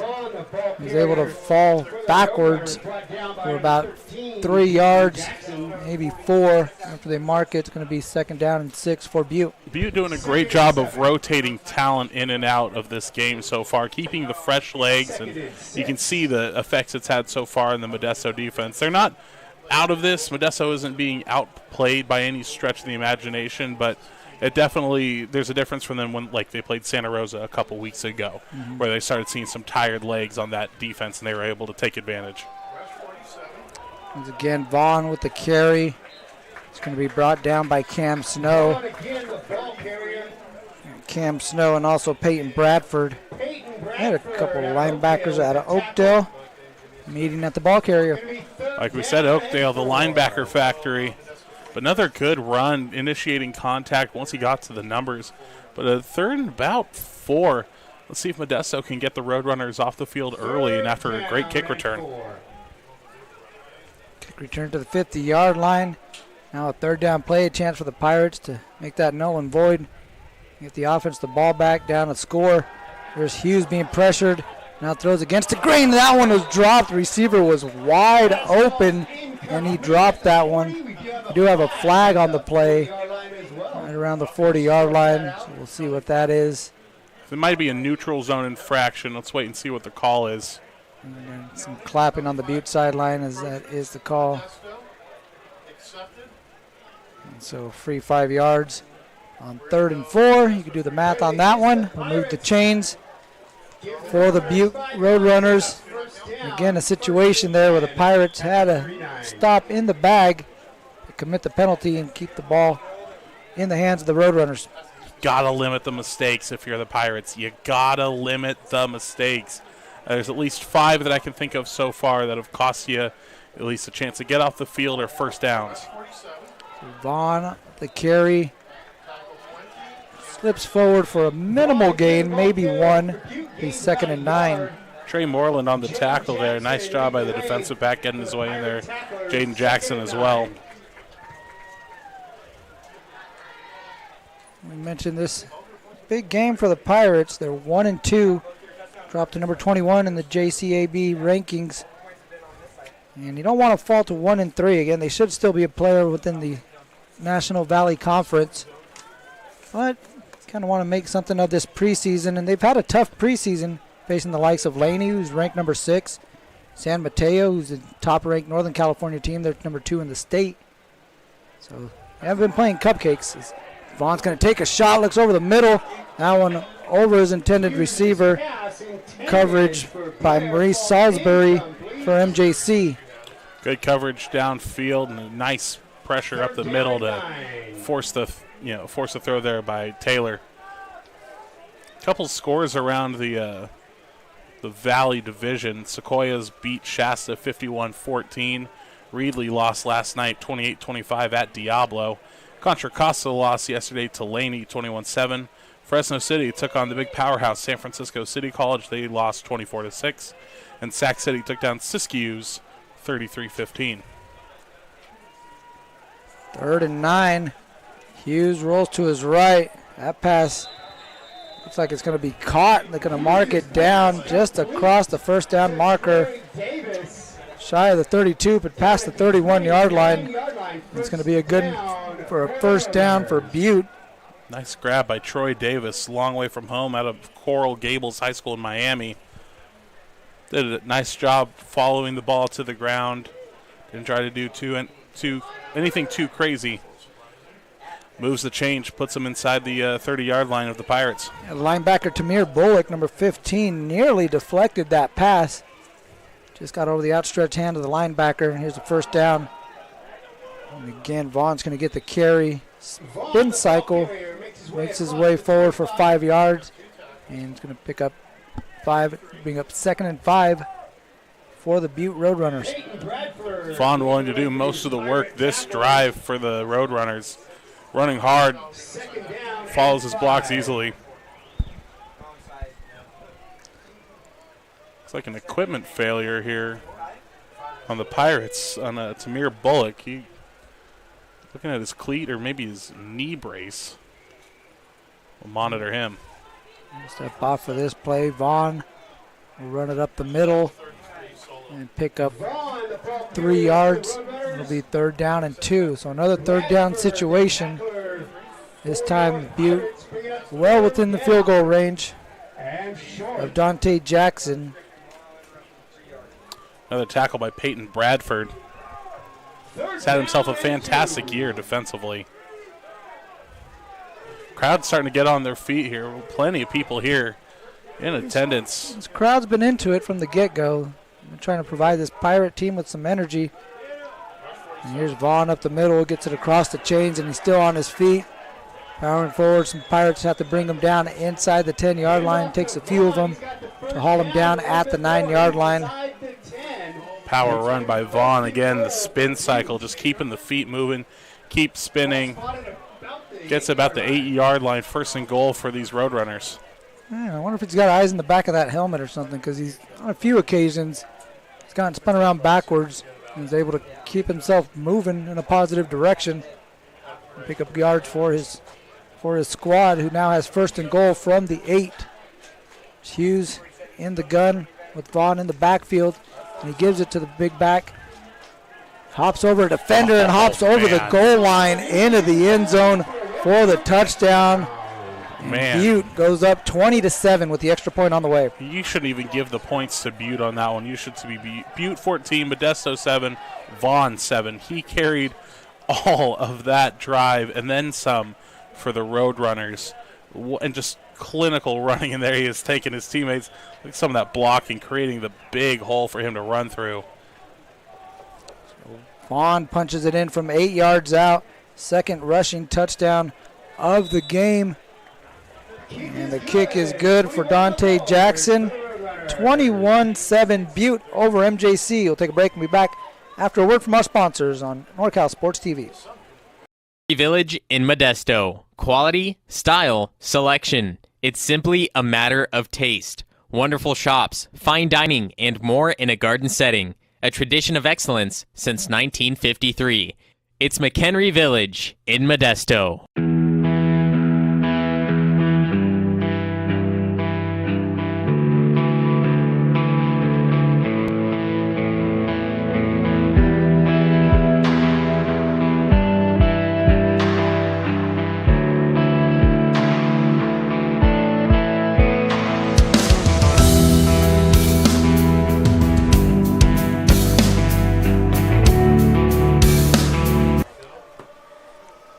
Jackson's kick on the way. DeJesus moving over to his right. Going to let this one go over his head. Be a touchback. Pirates will take over at the 25-yard line. And Butte taking the opening drive, marching down the field in just over 5 minutes. Punching in from 8 yards out on a touchdown run from Christian Vaughn. Now have a 2-score lead as the Pirates come out with Marines. They'll go out to the left hash mark. Again, another big drive trying to stay in this one for MJC. And the Pirates did a great job on their last drive of the first half. Started at their own 2, worked at 98 yards for pay dirt. Offense finally started to click. We'll see if they continue the momentum this time around. Didn't start well. A lot of Roadrunners in the backfield, led by number 16, Daniel Chavez, outside linebacker. Should get credit for the sack. Not sure if it's going to be a sack or a running play. Either way, it's a negative play for MJC. Loss of 4, bring up 2nd and 14. Yeah, Marines has been able to do a lot with his feet. Had nothing to do there. He ran to the short side of the field, and plenty of Roadrunners right in his face to bring him down for the loss of 4. They got to get back on the ground here. Marines again. Fakes the pass. Going to run up the middle, takes it just across the original line of scrimmage. It's going to be 3rd and 9. And I think they wanted a little bit more from Marines. There is a nice gain of 5. Puts them at the 26-yard line, but they're in these pass formations, plenty of receivers. The running back will go out to block. Is he going to go QB draw again? Does it go to the air? They haven't done much as far as the passing game. Marines takes a shot, didn't see it coming. Big time hit off the edge by Lytle Hudson. Defensive back from Denver, Colorado, came in off the blitz and laid the wood on the quarterback. Absolutely manhandled Marines there. If we get another look at this one, oh my, that's about as hard as a hit Marines has taken all season long. The freshman coming in for Weaver got hurt again last week. And that's just a tough drive for Modesto. Handing the ball over to the Roadrunners, who have been cooking tonight. The Roadrunners should have pretty decent field position after receiving this punt from Valdez. Here's Zach Valcarcel. He's going to catch it at the 30. Make a move, try to make a man miss. He's still on his feet, runs into his own guy, and he's got something here. Got the convoy in front of him. There is a flag down at the 41-yard line. We'll have to see what that one's about. As Valcarcel, maybe he'll get it just shy of the 20-yard line to about the 22, but there is a flag on the play. It might be a block in the back. I didn't get a great look at it. A conference around the 40-yard line. We have a flag on the field at about the 38. Sorting that out right now. We'll wait and see, but again, great field position if this is against Modesto. Great field position for Butte. Officials huddling up about the 38-yard line, nodding in agreement, and a couple of them are making their way back the other way, back to the north side of the end zone, or the northern end zone, I should say. And we got a hold on Butte, so it's going to back them up quite a bit near where Zach Valcarcel, caught the punt originally. So they're going to start there. Yeah, put them at the 21-yard line. Mark it 10 yards back from where Valcarcel caught that punt. So that's a big-time help for the Pirates. Who again, had a 3 and out on their first possession, unable to move the chains. Nearly set up the Roadrunners in very good field position. Had Valcarcel just fair caught that, and then he had a great return. It all negated with the holding penalty. So Butte will back it up to the 21-yard line and start their second drive of the second half. Punched in the first one from 8 yards out, Christian Vaughn. Vaughn off the field to start this drive. Here's Hughes, play action, being pressured under duress. Tries to get this one off. Interception! That one picked off by Cam Snow. Trying to make a man miss, walking the sideline inside the 5-yard line. Here we go, Pirates! Cam Snow takes this one away. Hughes tried to force this one. It was right into his breadbasket. Take another look. Great pressure up the middle. Hughes has to roll to his left. Tries to make something out of nothing. Throws up the duck. Snow steps right in front of that, right in front of the receiver. Only a couple yards away from taking it all the way for 6. Put him down at the 3-yard line, and this might be that breath of life that the Pirates needed. That big play the Pirates have been hoping for.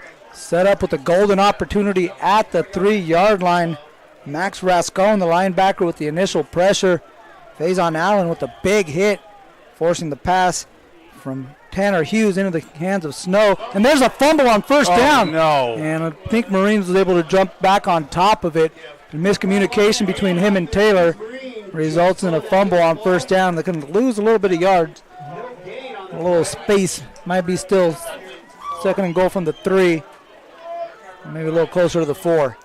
Man, and you didn't want to say it out loud, but you just said it in your head. Don't do that. Just avoid doing that. Marines did a good job falling on it. You got to pump it in here. Jackson in motion. Taylor up the middle.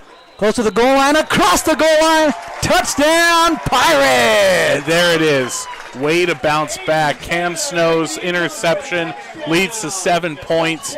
That is massive for the Pirates. Another great run from Aiden Taylor, his second touchdown of the day. I know he's going to love the stats, but if anything, I think that brings Modesto just that little bit closer into this game. Take another look, follows the guard, up and in, breaks the plane, and he thanks his lineman for doing the work for him. Carried big Lathan Snipes into the end zone with him. Pirates cashing in off the interception. 2 plays later, they're into the end zone. It's a one-possession game after Nathan Valdez knocks that extra point through the uprights. The Pirates find themselves down 7 here in the third quarter. We'll be back with more Pirate football on NorCal Sports TV. Pirate football is brought to you by Modesto Junior College Athletics, American Asphalt, McHenry Village, Sonora Conference Center, the NCS TV Summer Basketball Camp.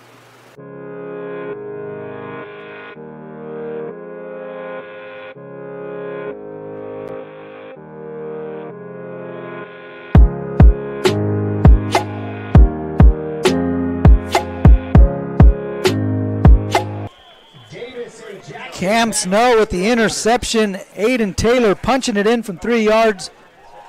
And we are back to a 7-point ball game. And here's some space for Troy Davis. He's got the sideline. Valdez out of bounds. Yes! Big time hit from the kicker at about the 40-yard line. But nice return by Troy Davis into MJC Pirate territory. You might want to take a look at Troy Davis over there on the sideline. Oh, man, a fantastic run by Davis. Great run back, but Valdez laying down the hammer. I love it when the specialists get their pads involved. Nathan Valdez, what a big-time hit along the sideline, but that's, again, another big-time return on special teams, one negated by the holding penalty on the last kickoff. But this one, again, puts the Roadrunners into Pirate territory at the 43-yard line. Wouldn't be surprised. There it is to keep it on the ground this time. And Ramseur back into the ball game. Pyle pushing forward again. Another rugby scrum. We saw one of those in the first half. And here's another one that pushes the Pyle to the 35. Ramseur gets about 2 yards. Momentum slowed but not stopped. Kept the legs moving. And they had 3 of the big uglies behind him to help him push it forward. Nice gain of 8. Second down and 2. And a lot being asked of this Pirate defense. Saw them with the interception on the last play. Now being put in a tough spot as Butte has 2nd and 2 at the 35-yard line. Hughes gives it to Ramseur on the delay. And again finds a lot of space up the middle. This time bowling his way down to the 24-yard line. Pickup of about 9 yards for Butte on 2nd down. Yeah, and a nice run there again by Ramseur. And no surprises here from Roddy Stelling's offense. You knew after the turnover, the interception, it got him the 7 points. They said, well, why aren't we putting it back on the ground? And their running game has been phenomenal tonight. It's got them back inside the Modesto 30-yard line. Not surprised to see them keep it on the ground the rest of the drive. Bringing the tight end, Landon Cooper, in motion. Here's Ramseur, in up the middle. Snow with the initial hit. And now Pirates bring him down at the 20-yard line. Be second down and 7. Good job by the Pirates defense limiting the running this time from Ramseur. Gives them about they're going to say 2nd and 7. Looks like a long 6 to me, but so far so good from the Roadrunners.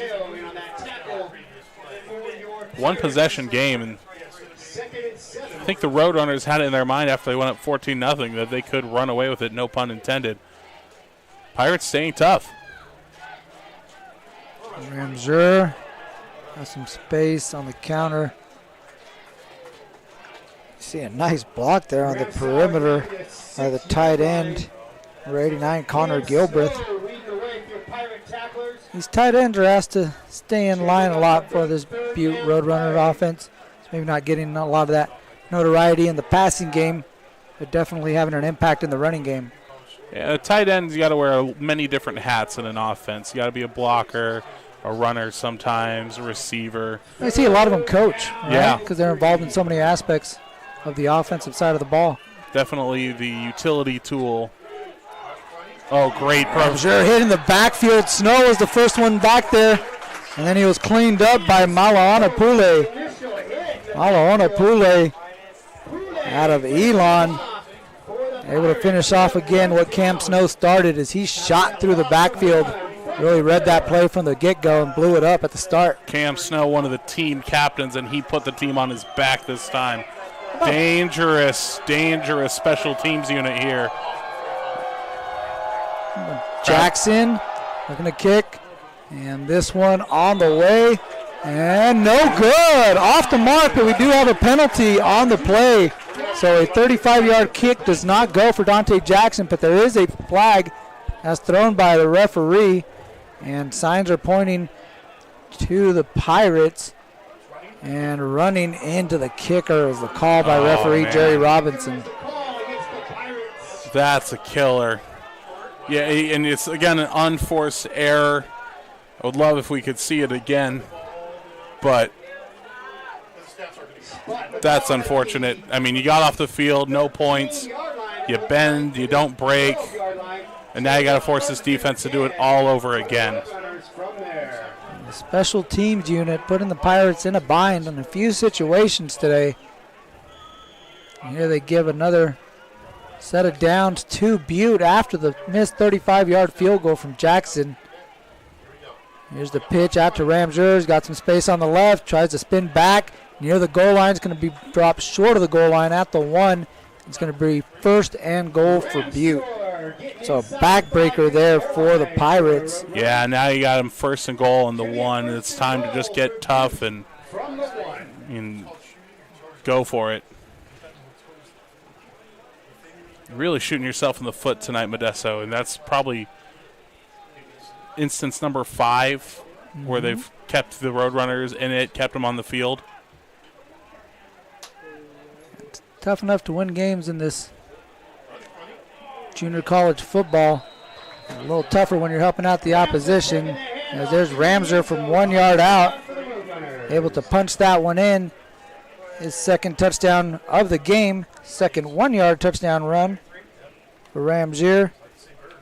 And Caleb punches it in for the 2nd time. And Butte trying to double up the Pirates here with the Jackson extra point on the way. They lead 27-14, trying to make it 28. There's a palpable disdain in the stadium right now after that running into the kicker call. And that one is no good. Kind of looked like a chip shot. Kind of looked like one of my golf shots. A little chip shot, and all of a sudden it sails to the right. And so Jackson trying to dial it in. And you see him taking the word from his coaching staff. Get back out there for the kickoff. Well, I'm only hoping that was your golf shot when you're close to the green and not on the tee box. But I have YouTube videos that'll help you. That'll help you fix that up. I'm working on it. There you go. It's a lifelong journey. I'm working on it at work. Don't tell my bosses. Friday, 12 o'clock early tea time for the weekend. I got you. I've been there. This is a big drive for Modesto coming up here. You go down, you had them off the field. You got to put points again on the board. I got to say 7 goes a lot further than 3, but just got to get it past midfield first, and then you can think about that. Kickoff from Jackson at the 35. Jesus thought about catching it just inside of the end zone. Instead, lets it go out of bounds. Pirates will take over at the 25. So Cruz Marines comes back out. He's been out there, with the exception of a couple drives with Keith Arona, the freshman quarterback. We've seen mostly Cruz Marines. We've seen a lot of running from Marines. See if we can maybe open up this passing game. And we've seen DeJesus a lot on the jet sweeps. A couple underneath routes. We haven't seen the outside receivers and Jalen Jackson and Landon Ramos see if they can make an impact on this drive. Yeah, they've done a nice job of being, the Roadrunners doing a nice job locking them up. Tried to go for a screenplay, didn't develop quick enough, and it's going to be a loss. So Ramos hit in the backfield by Daniel Chavez. Loss of 1 on the play. And he called his name. Here's Baldwin's first reception of the night. Didn't get much going with it. That was Landon Ramos. But looking down at the Pirates sideline, defense having a meeting, and they are trying to fire themselves up. They had a good stop. Unfortunate penalty. Trying to bounce it outside. That's Alonzo Jackson, and he's hit behind the line. A couple of negative plays for the Pirates. Has them again behind the chains in a 3rd and long situation. A chance for these pass rushers and the state's leading sack master, Elijah O'Neal, to come off the edge, pressure the quarterback. Joey Mayhop from Arlington, Texas, the nice defensive back, made his play. Loss of 2 yards on the drive so far. Pirates need something big here. Marines drops back, throws it over the middle looking for Laws, and flag on the play. There were 3 Roadrunners around him. Closest one was Lydell Hudson, defensive back. Might have been tugging on Laws, who's trying to fix his shoulder pad. He's popping out, so we'll see what the reason for that was. That's going to be pass interference, 15. I never like to speculate as this because I respect the Zebras. I can never do what they do under the pressure of what they do, but bit of a makeup call in my book. I didn't see too much to throw pass interference, but bails him out on this one, adds 15 to the drive, and you got a second chance at this one. The 15-yard penalty moves it up to the 38-yard line for MJC. 2:12 left in the 3rd quarter. DeJesus in motion. They fake the handoff to him. Marines up the middle. Falling short of the 45-yard line to the 44. They pick up of 6 yards. 2nd and 4 for MJC. Thomas Lane, the defensive lineman that got the tackle there out of Las Vegas, Nevada. Just looking at this Butte roster, they've got people from all over the nation. I see Washington, obviously California, Nevada, Oregon. We've seen a couple from Ohio, Rhode Island, Texas, Florida. They've got nationwide talent coming to play here at Butte College. Here's Marines giving it to Taylor. Taylor takes a hit, keeps himself moving. First down carry for Aiden Taylor across midfield into Roadrunner territory. Going to be brought down at the 48-yard line. It'll be 1st and 10 for the Pirates.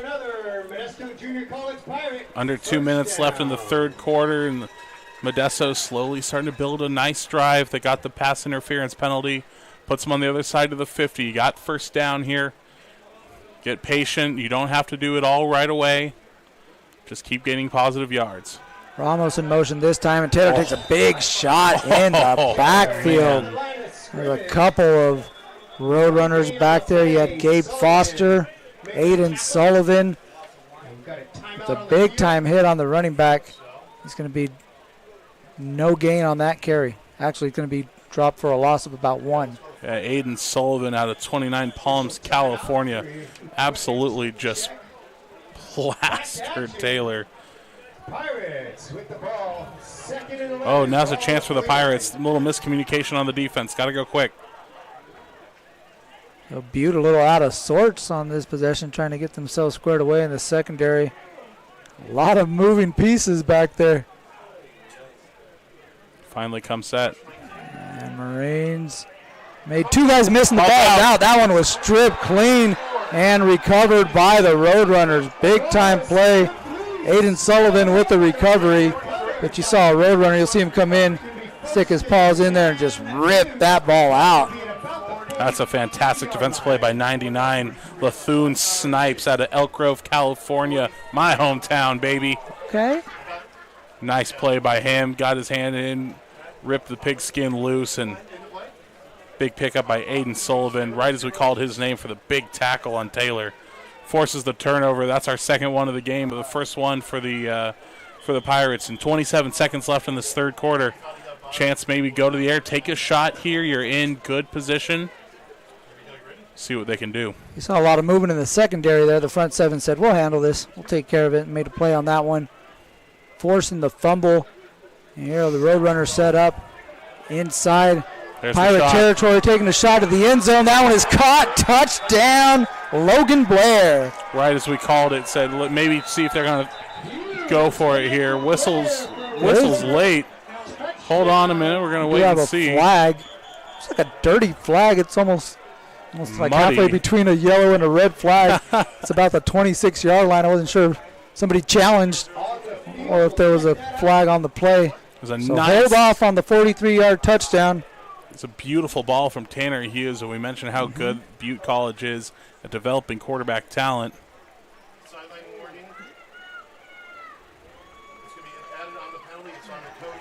So the touchdown will stand. It's a sideline infraction for the Roadrunners. Will be tacked on after the extra point. After the play, you have the penalty, but what a beautiful pass, 43 yards out from Tanner Hughes to Logan Blair. That connection working for 6. And Butte 33-14 with the extra point on the way from Dante Jackson. He missed the last one. This one is up and through. So Jackson atones, puts that one in, and Butte takes a 20-point lead over MJC with 22 seconds left in third. Take a break and be back on NorCal Sports TV. The way up from Los Angeles, we just heard that. What made you put Miles Little into the camp? Well, you know, we were looking for an overnight camp that would really help develop his sort of independence. And this looked like a beautiful setting for the kids, and also really foster his independence, meet new people. And I want to say one of the best things about this camp, this particular camp, is the ability to see the games live streamed on YouTube. It allows you to not be at camp, but also still participate in that particular part of camp. And so I thought that was really amazing. The announcers were great. The angles, the instant replay, it really made the kids feel special. Would you bring Miles Little back up to camp? For sure, 100%, and we're bringing friends. I think one of the wonderful things that I saw when I came to pick him up is how collegial, supportive the older boys are with the younger boys. And I think that is really heartening for me. Dante Jackson set to kick off after Lethune Snipes forced a fumble. That was recovered by Aiden Sullivan. Very next play, Tanner Hughes goes 43 yards into the end zone to Logan Blair. And Butte has opened up a 20-point lead here against the MJC Pirates. We're trying not to fall to 0-2 here at home in the 2022 season. That's the second 40-plus yard touchdown for Tanner Hughes today. He hit DJ Jackson for 46 late in the first quarter, and now he's got one here late in the third. And then be back in action at home on October The Marines 15th. at the 25-yard line from the gun, looking over the middle to DeJesus. That one broken up by Zach Valcarcel. Good defensive play by Zach. And just the attitude is different from the Pirates here. They look defeated. You know, defense has been swarming them all day. These Roadrunners have played great ball. I mean, it was obvious last week when they beat City College with San Francisco. But they've played with a ton of just ferocity tonight. And the Pirates are just trying to make something go their way. Marines over the middle. DeJesus had a step. That would have been a touchdown had they connected. Nobody back there for Butte. DeJesus had nothing but green grass in front of him. Yeah, DeJesus had a couple of steps on both of the defenders. Just a little bit too far over his head, and he's got his mouthpiece out saying, what do I got to do to get the ball back in my hands? We haven't heard much of him at all here in the second half. Play coming in. Tried to hit him short on the hitch earlier. This time had him over the seam, just couldn't connect. It'll be 3rd down and 10. Elijah O'Neal at the top of the screen there, number 9. The 2-point stance. Taking on running back in the backfield. That's a mismatch. Forces Marines to rush out of the pocket. It's going to be out of the sideline. And pushed out at about the 22-yard line. Again, Alonzo Jackson, that's a tough task to have to cover Elijah O'Neal at 6'4", 245, rushing off the edge. Yeah, and just everything broke down along the left side of the line for the Pirates. That's going to be that's going to be the end of the 3rd quarter, and going into the 4th. That's just got to find something if you're the Pirates. MJC looking to see what they can do here in the 4th quarter. It'll be 4th and 12 when we come back. To start the 4th quarter, you're watching Pirate Football on NorCal Sports TV. Village in Modesto. Quality, style, selection. It's simply a matter of taste. Wonderful shops, fine dining, and more in a garden setting. A tradition of excellence since 1953. It's McHenry Village in Modesto.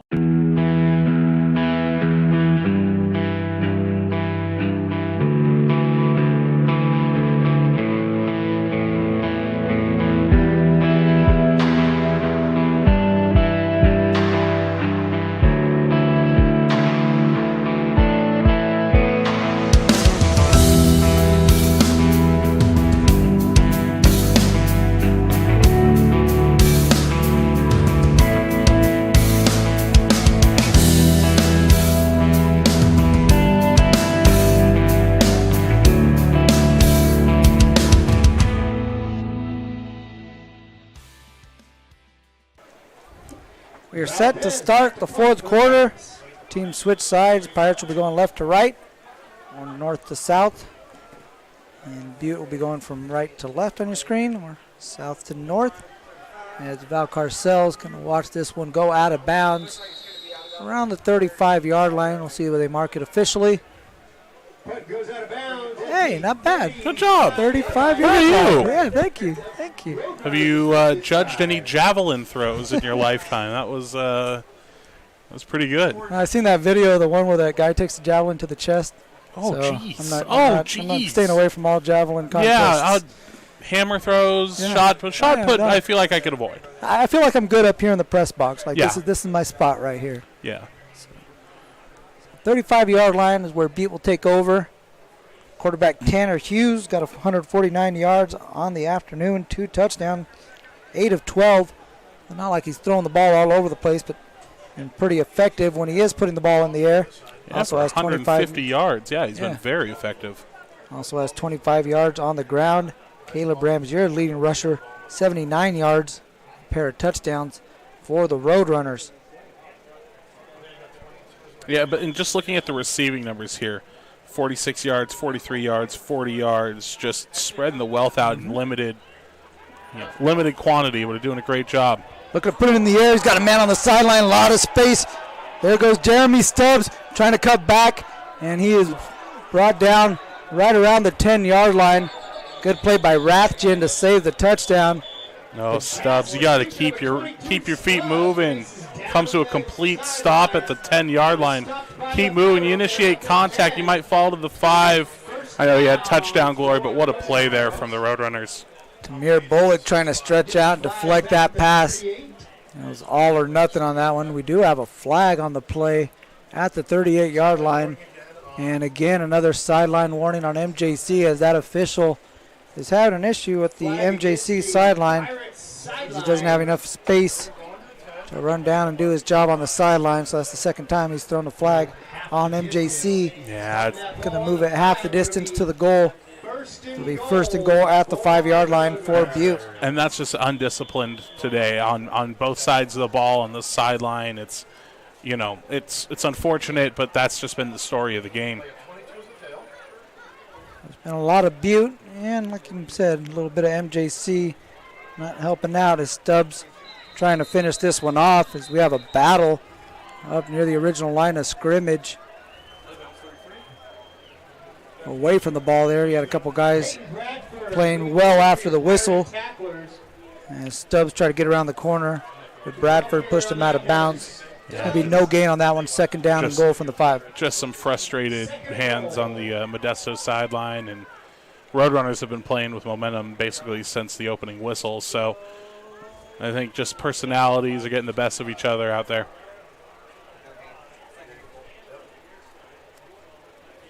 Hughes in the gun, takes the handoff.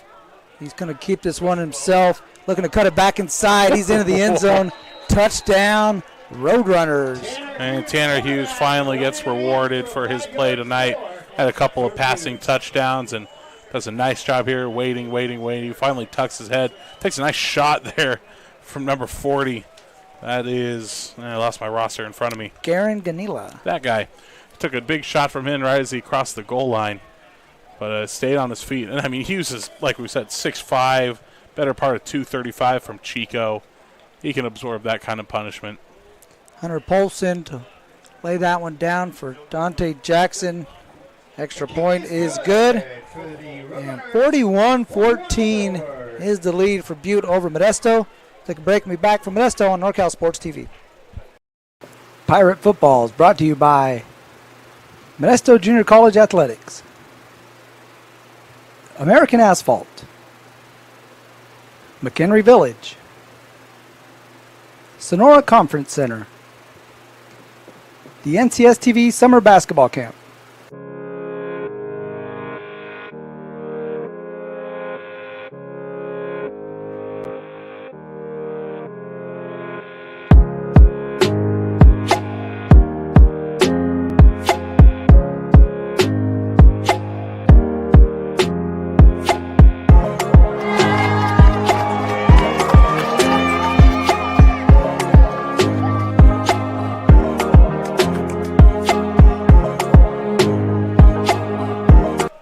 Jacob DeJesus and Alonzo Jackson back deep to receive this Dante Jackson kickoff. It'll be DeJesus at the goal line. He's going to run it out, looking to go to his right. Has some blockers. He's going to be knocked out of bounds right around the 30-yard line. And that's where the Pirates will take over. Down 41-14 with 14-12 left to play. Yeah, I think DeJesus is just finally saying, give me the ball in my hands. I'm going to do something with it. And fairly decent return from right at the goal line, give him almost 30 yards. So that's where the Pirates will take over. And it looks like they're making the change. They got Keith Arona in now at quarterback.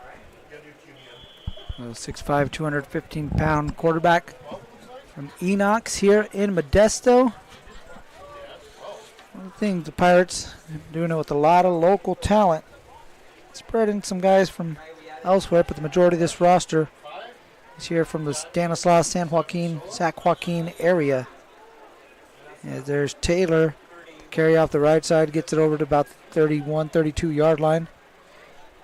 Bring up second down and 7. And just look at how the Roadrunners have done a great job swarming to the ball after initial contact. They've done a great job of limiting explosive yards after contact, and it's kind of been the key to their defensive success tonight.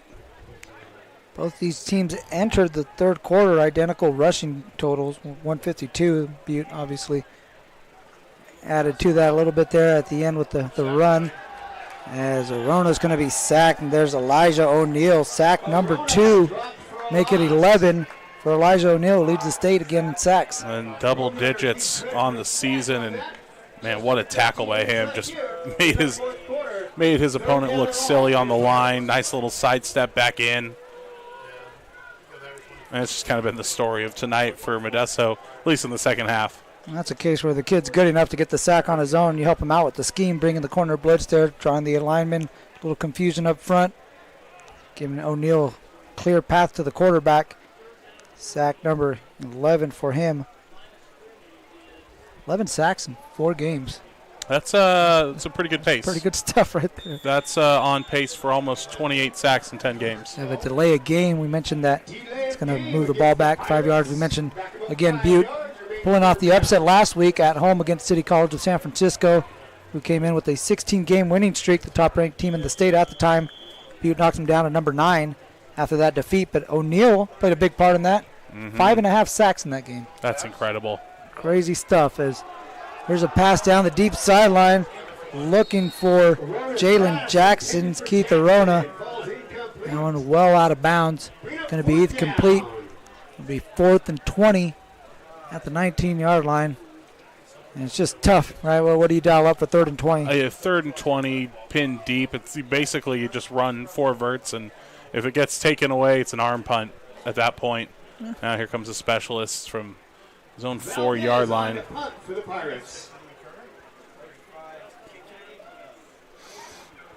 Just out in front of his goal line. A few yards out in front. Valdez will step into this one. Carcel's going to let this one bounce. Roll a little sideways. Take a pirate bounce to about the 30-yard line. Just inside. And that's where Tanner Hughes will come back out with his Roadrunners. Again, ball control offense. Timely passing. Let your defense take over. Your pass rushers tee off. It's been the recipe for success for Butte. They've been able to establish that game plan really from the start as they jumped out 14-0. So about 12-19 left in this one. Looks like the score might hold. Butte will go to 3-1 on the year. They're at San Mateo next. Ooh, that'll be a big time game. Absolutely. You took the words right out of my mouth. Here we have a new quarterback coming in. It's Rager Sayer. Sayer takes that one, keeps it himself. We saw him come in earlier. And you have a little, I think he's got his own kind of certain section of the playbook, right? Maybe a little, I don't want to say gimmicky, but there's a little bit of a running aspect to Rager Sayer. The Taysom Hill offense, the can do it all, will do it all style offense, and another different quarterback in here. I think that's number 10. Hunter Paulson. First time we've called his name out of Williams. Yeah, so he's been out there to hold the extra points. But first time taking some snaps from the shotgun. So it looks like the night might be over for Tanner Hughes. And what a night. 2 touchdown passes, 1 on the ground. Not a bad day of work. No, not a bad day at all. And the one thing I'll say about his throwing motion is this one's taken. Christian Vaughn trying to take this one to the house, but he's going to be brought down right around the 20-yard line as he went into a pile and exploded out the right side. Able to find some space here on the sideline. There you see him. You don't, and now you do again. Some great cuts from him, from Vaughn. Call him the wild thing, all in Major League. He's out there making defenders look silly, hopping left and right horizontally and taking it vertically with pace. Great running from him tonight. At a Desert Oasis High School in Las Vegas, Nevada. Might have been looking like a mirage out there for the Pirate defenders. Making a miss. Getting down to the 18-yard line. Been hanging out with you too much, Theo. Oh, man, looking like a mirage. That's an all-timer there, Mario. That's fantastic, buddy. Appreciate you. Again, you inspire me, dude. You have been hanging out with me too long. There's Polson. Gives it off to Vaughn. He's hitting the backfield. Good play defensively. You got to tip your hat to this Pirate defense. They've been in this ball game from the get-go. Again, haven't been put in the best of situations, as you see Sarah Seregua with another tackle. We've called his name a couple times, but they've answered the bell, and they've done all they can to get this team, in position. Just haven't been able to capitalize on certain situations. Absolutely. Sam Lagoa in on that tackle, the American Samoa product. There you go.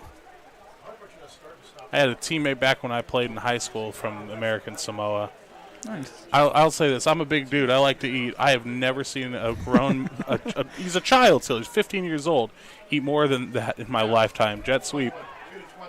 Trey Patterson, it's actually going to be a pass as he gets that one forward and into the end zone. Able to come around the corner. Hold on. So touchdown pass from Rager Sayer. I think they're going to call this one dead there. They had a helmet on the ground.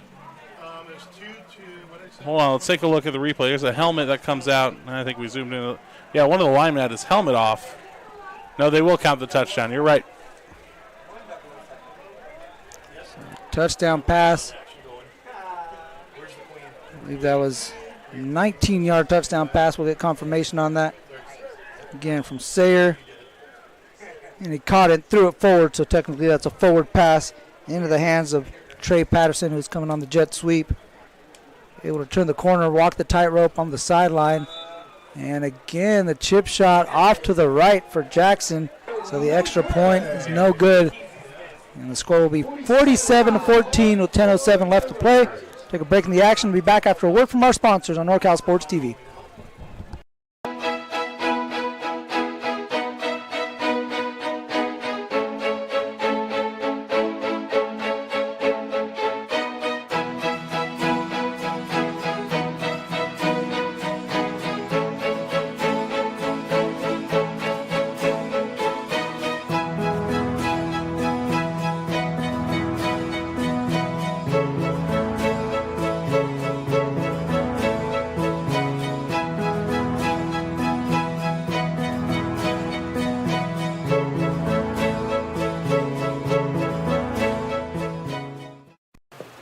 Pirate Football is brought to you by Modesto Junior College Athletics, American Asphalt, McHenry Village, Sonora. Special thanks to all our sponsors, including American Asphalt, Pave the Planet, American Asphalt. We'll bring you the coverage from NorCalSportsTV.com and YouTube.com/NorCalSportsTV of MJC Pirate Football. Tough night for the Pirates, down 33 against a Butte team that seems to be hitting their stride. You mentioned set up what should be an all eyes on this one type of ball game next week. They take on San Mateo. Yeah, the Bulldogs have themselves a good squad this year as well, too. And like you said, I think a lot of eyes are going to be on this one. The Pirates, however, travel up to Sacramento to take on the Beavers of American River. Pass out in the flat, complete to Holden Baldwin. Marines completes that one, but it's been a struggle in the air for the Pirates. Total of 39 yards passing in the ball game for MJC.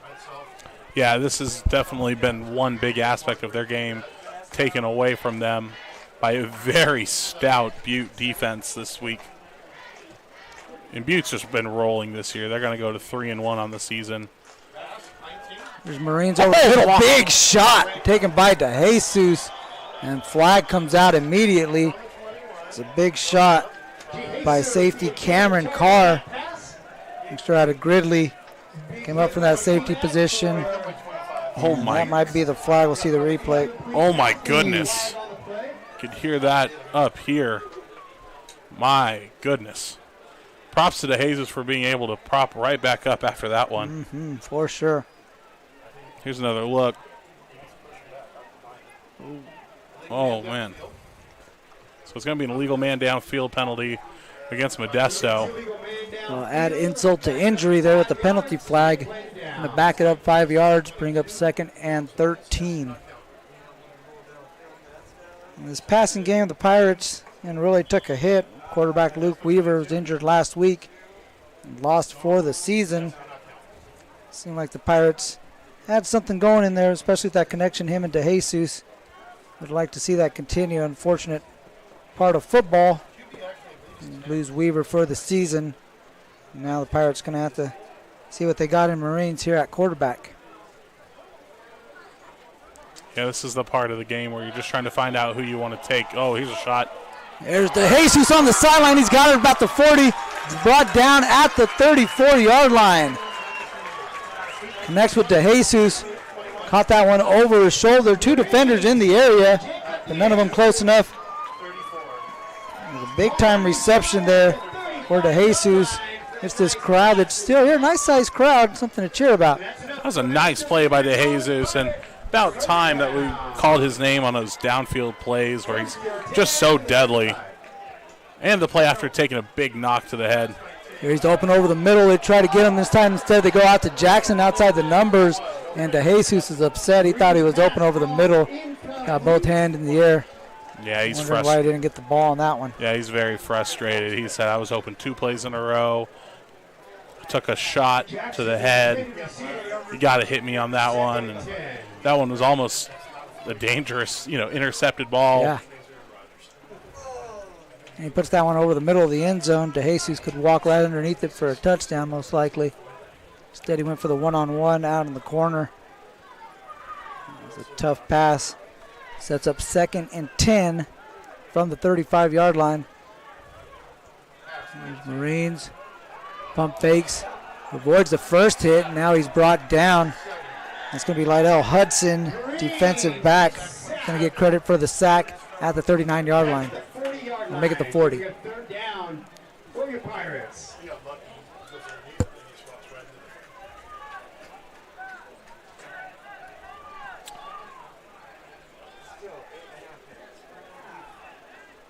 Marines has that escapability that's just, it can be deadly. Right there, I think they're just, trying as much as they can to get it downfield, get the pass off, develop that part of the game. But, you don't want to punish your body too much. They already lost one quarterback this year. 3-by-1 receiver set. Marines makes a man miss, spins, still on his feet. It's ahead of the line of scrimmage, the original line of scrimmage. Makes it 4th down and 8. As Coach Stiver's going to keep his offense out on the field. And we're going to have Arona check into the game on this 4th down. So interesting call here.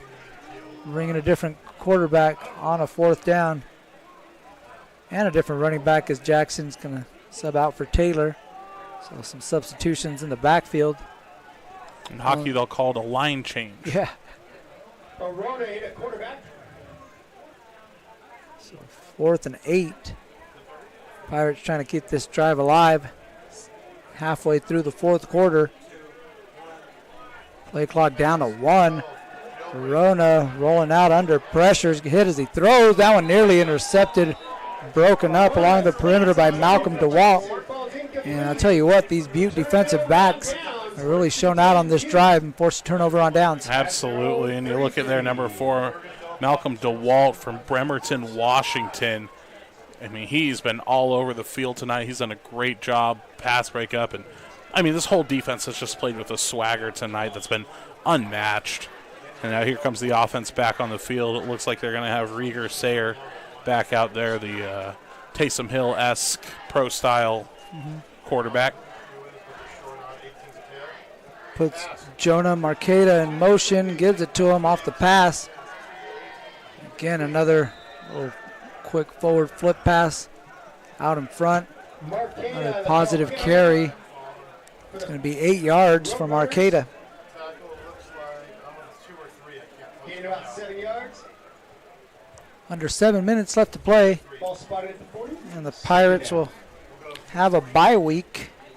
I'm sorry, no, they won't. They will hit the road next week and then have a bye week prior to league play. So next week they'll go up to Sacramento, take on ARC, Beavers of American River. And that bye week come back for homecoming on October 15th in Sac City. All 3 of those teams have featured fairly heavily on NorCal Sports TV in recent years. Yes, indeed. NorCalSportsTV.com, YouTube.com/NorCalSportsTV. You can find plenty of CCCAA action. The CCSF Rams, Chabot College Gladiators, Foothill Owls, of course your MJC Pirates. It's a great way to catch the most underserved version of college football, I think, at least in Northern California, if not the nation. For sure. A lot of talent out here. Just the level from high school up to junior college is just, it's massive. All big time. Big time. Here's a carry with Jeremy Stubbs. And he was brought down by Julian Lopez. We have some extracurriculars. And that's a few times that we've seen number 89, Connor Gilbreth, involved with the play well after the whistle. There you see him right there, take down Habib Olale. No flag on that. That's incredible. Yeah, a lot of people from the MJC stands over here on their sideline are wondering why there wasn't a flag thrown on that play. Yeah, I am too, and it's not that it would affect the play or anything. You you can't let a game devolve into that. And we've seen it the last couple drives. Just emotions are starting to run a little high and low, both sides of the ball. So I would have thrown a flag just to nip that. Ball's out. Ball's loose. They're able to pick it up. Try to hand it off, and I don't know. They're still fighting for it. We'll see who comes out with possession. And this is why you should have thrown the flag on the last play. These guys are still chippy. Got the one official holding up the fingers, signaling third down. And Butte will retain possession. Lose a little bit of yards on that one. I'll have it at the 45. It's going to be third down and 7.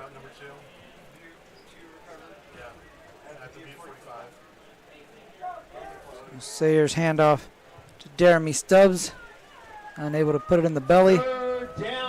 Jump back on top of it. Third down for Butte.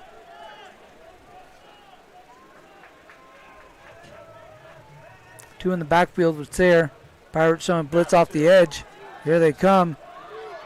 And Sayre rolls out to the right. Puts this one in the air, looking deep downfield. Pass intended for Jonah Marqueta. Just off the mark. That'll bring up fourth down.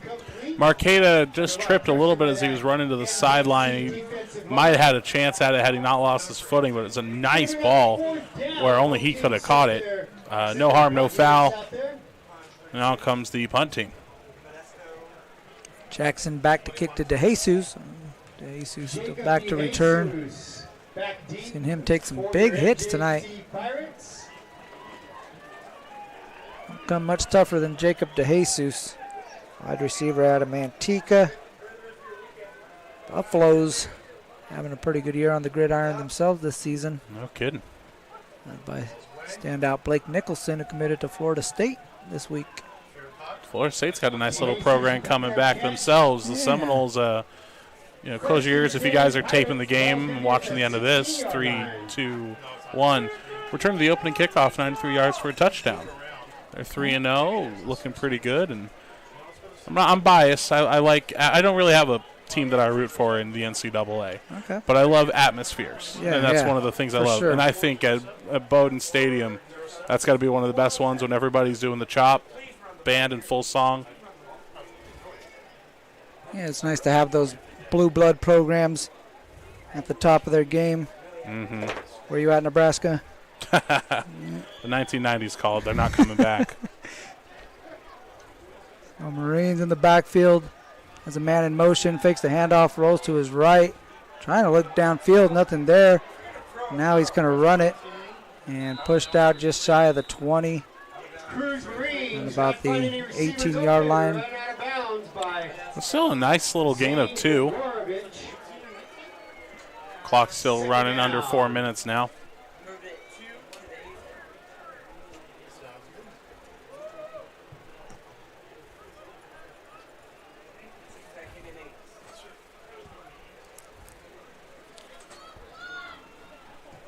Marines out to the flat. Pass complete to Nolan Raw. And not much after that. Flag flies in. And Raw stood up and knocked back after he made that catch. Yeah, again, about 5 or 6 Roadrunners in there just swarming the ball carrier. Wide receiver out of Houston.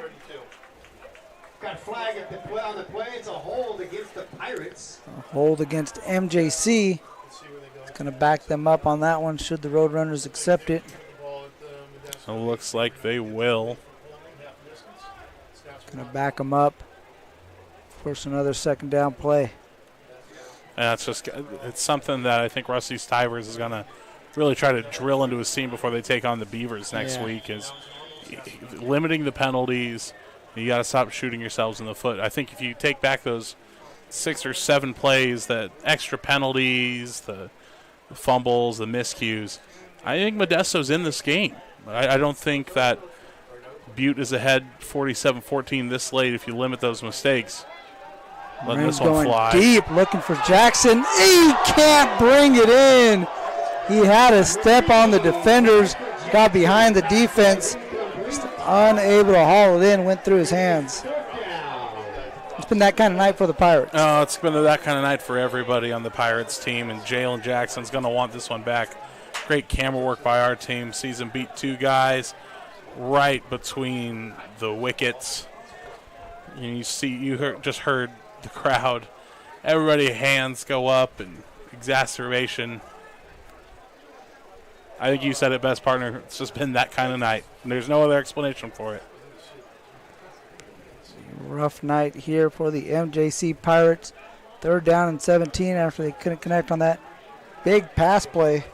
Jalen Jackson might still be running had he caught that one. Mm-hmm. I think he might be running to the locker room now after that one. We're going to get a timeout on the field. 3:06 left to play, breaking the action. We'll be back with more Pirate football on NorCal Sports TV. The way up from Los Angeles, we just heard that. What made you put Miles Little into the camp? Well, you know, we were looking for an overnight camp that would really help develop his sort of independence. And this looked like a beautiful setting for the kids, and also really foster his independence, meet new people. And I want to say one of the best things about this camp, this particular camp, is the ability to see the games live streamed on YouTube. It allows you to not be at camp, but also still participate in that particular part of camp. And so I thought that was really amazing. The announcers were great. The angles, the instant replay, it really made the kids feel special. Would you bring Miles Little back up to camp? For sure, 100%, and we're bringing friends. I think one of the wonderful things that I saw when I came to pick him up is how collegial, supportive the older boys are with the younger boys. And I think that Back on NorCal Sports TV, it's 3rd and 17 for the Pirates. 3:06 left to play.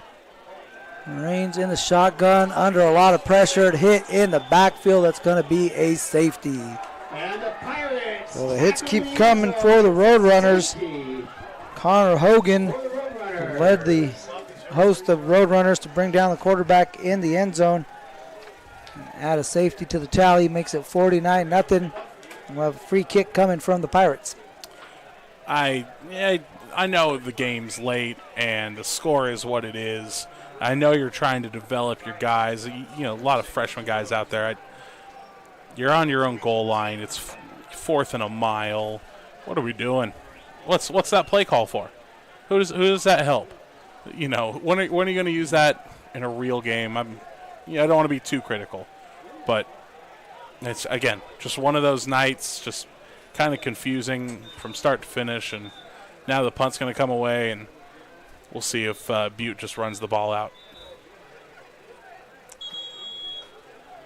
I believe we have a timeout taken by Butte. Not sure if they have a player who's injured to be intended to, or if they just need a little more. If there's a little huddle there on the Butte sideline, and now they break the huddle. And they look to be prepared, but they are credited with the timeout. So there'll be 2 timeouts left for both teams, in case you're scoring at home. 3:03 left to play in this one. If you are scoring at home, if you look at the top of your screen, you will see, there it is. It's right on top, 49-14. We keep our timeouts monitored there too.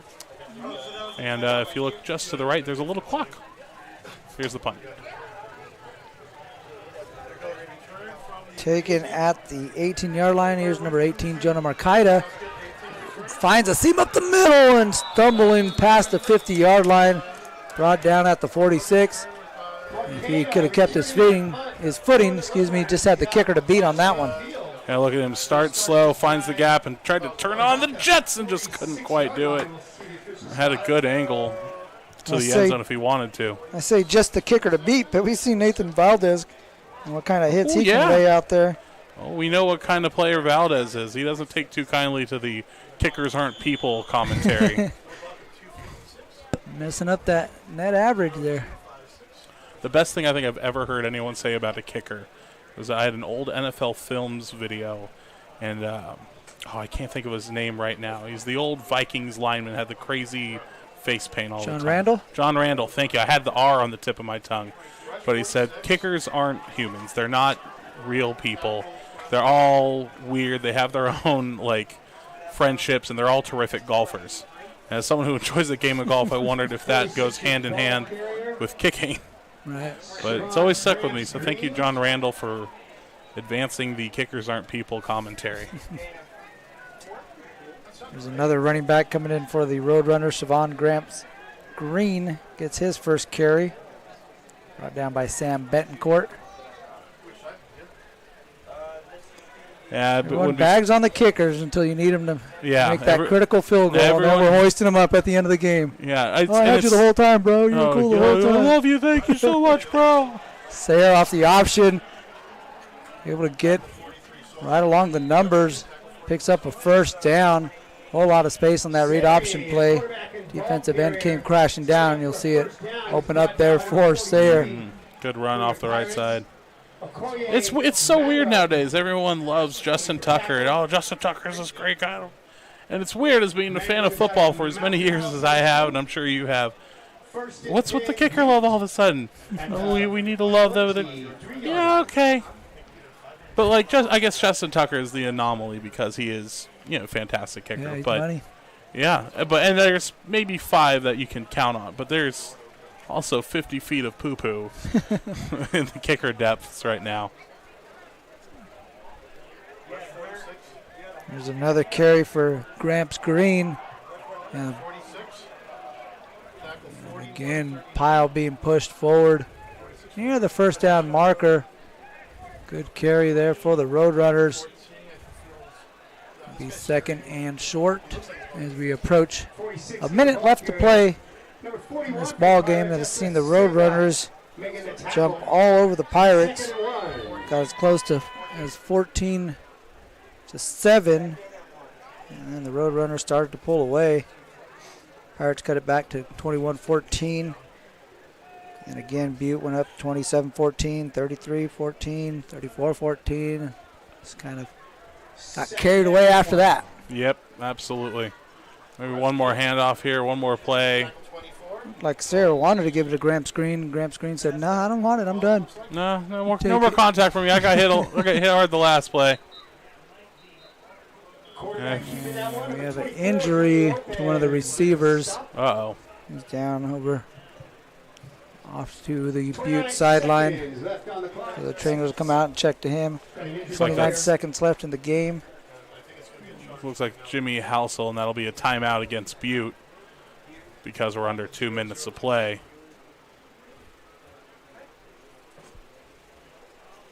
And we hope Halsell's okay. We won't speculate on the injuries.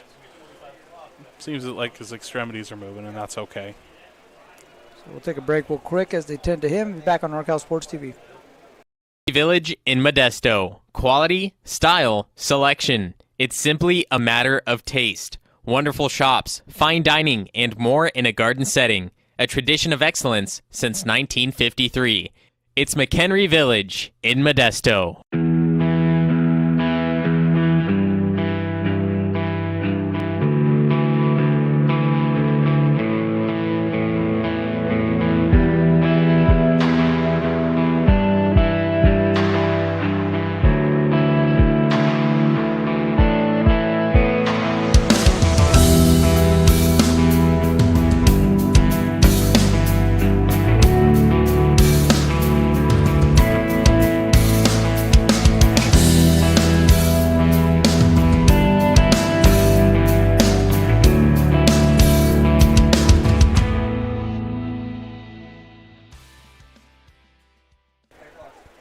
Ramos and Alex Tasker watching Pirate football on NorCal Sports TV. The clock is going to run at about a 2-second difference between play clock and the game clock. So Butte will have to snap it one more time to make this one official. This one is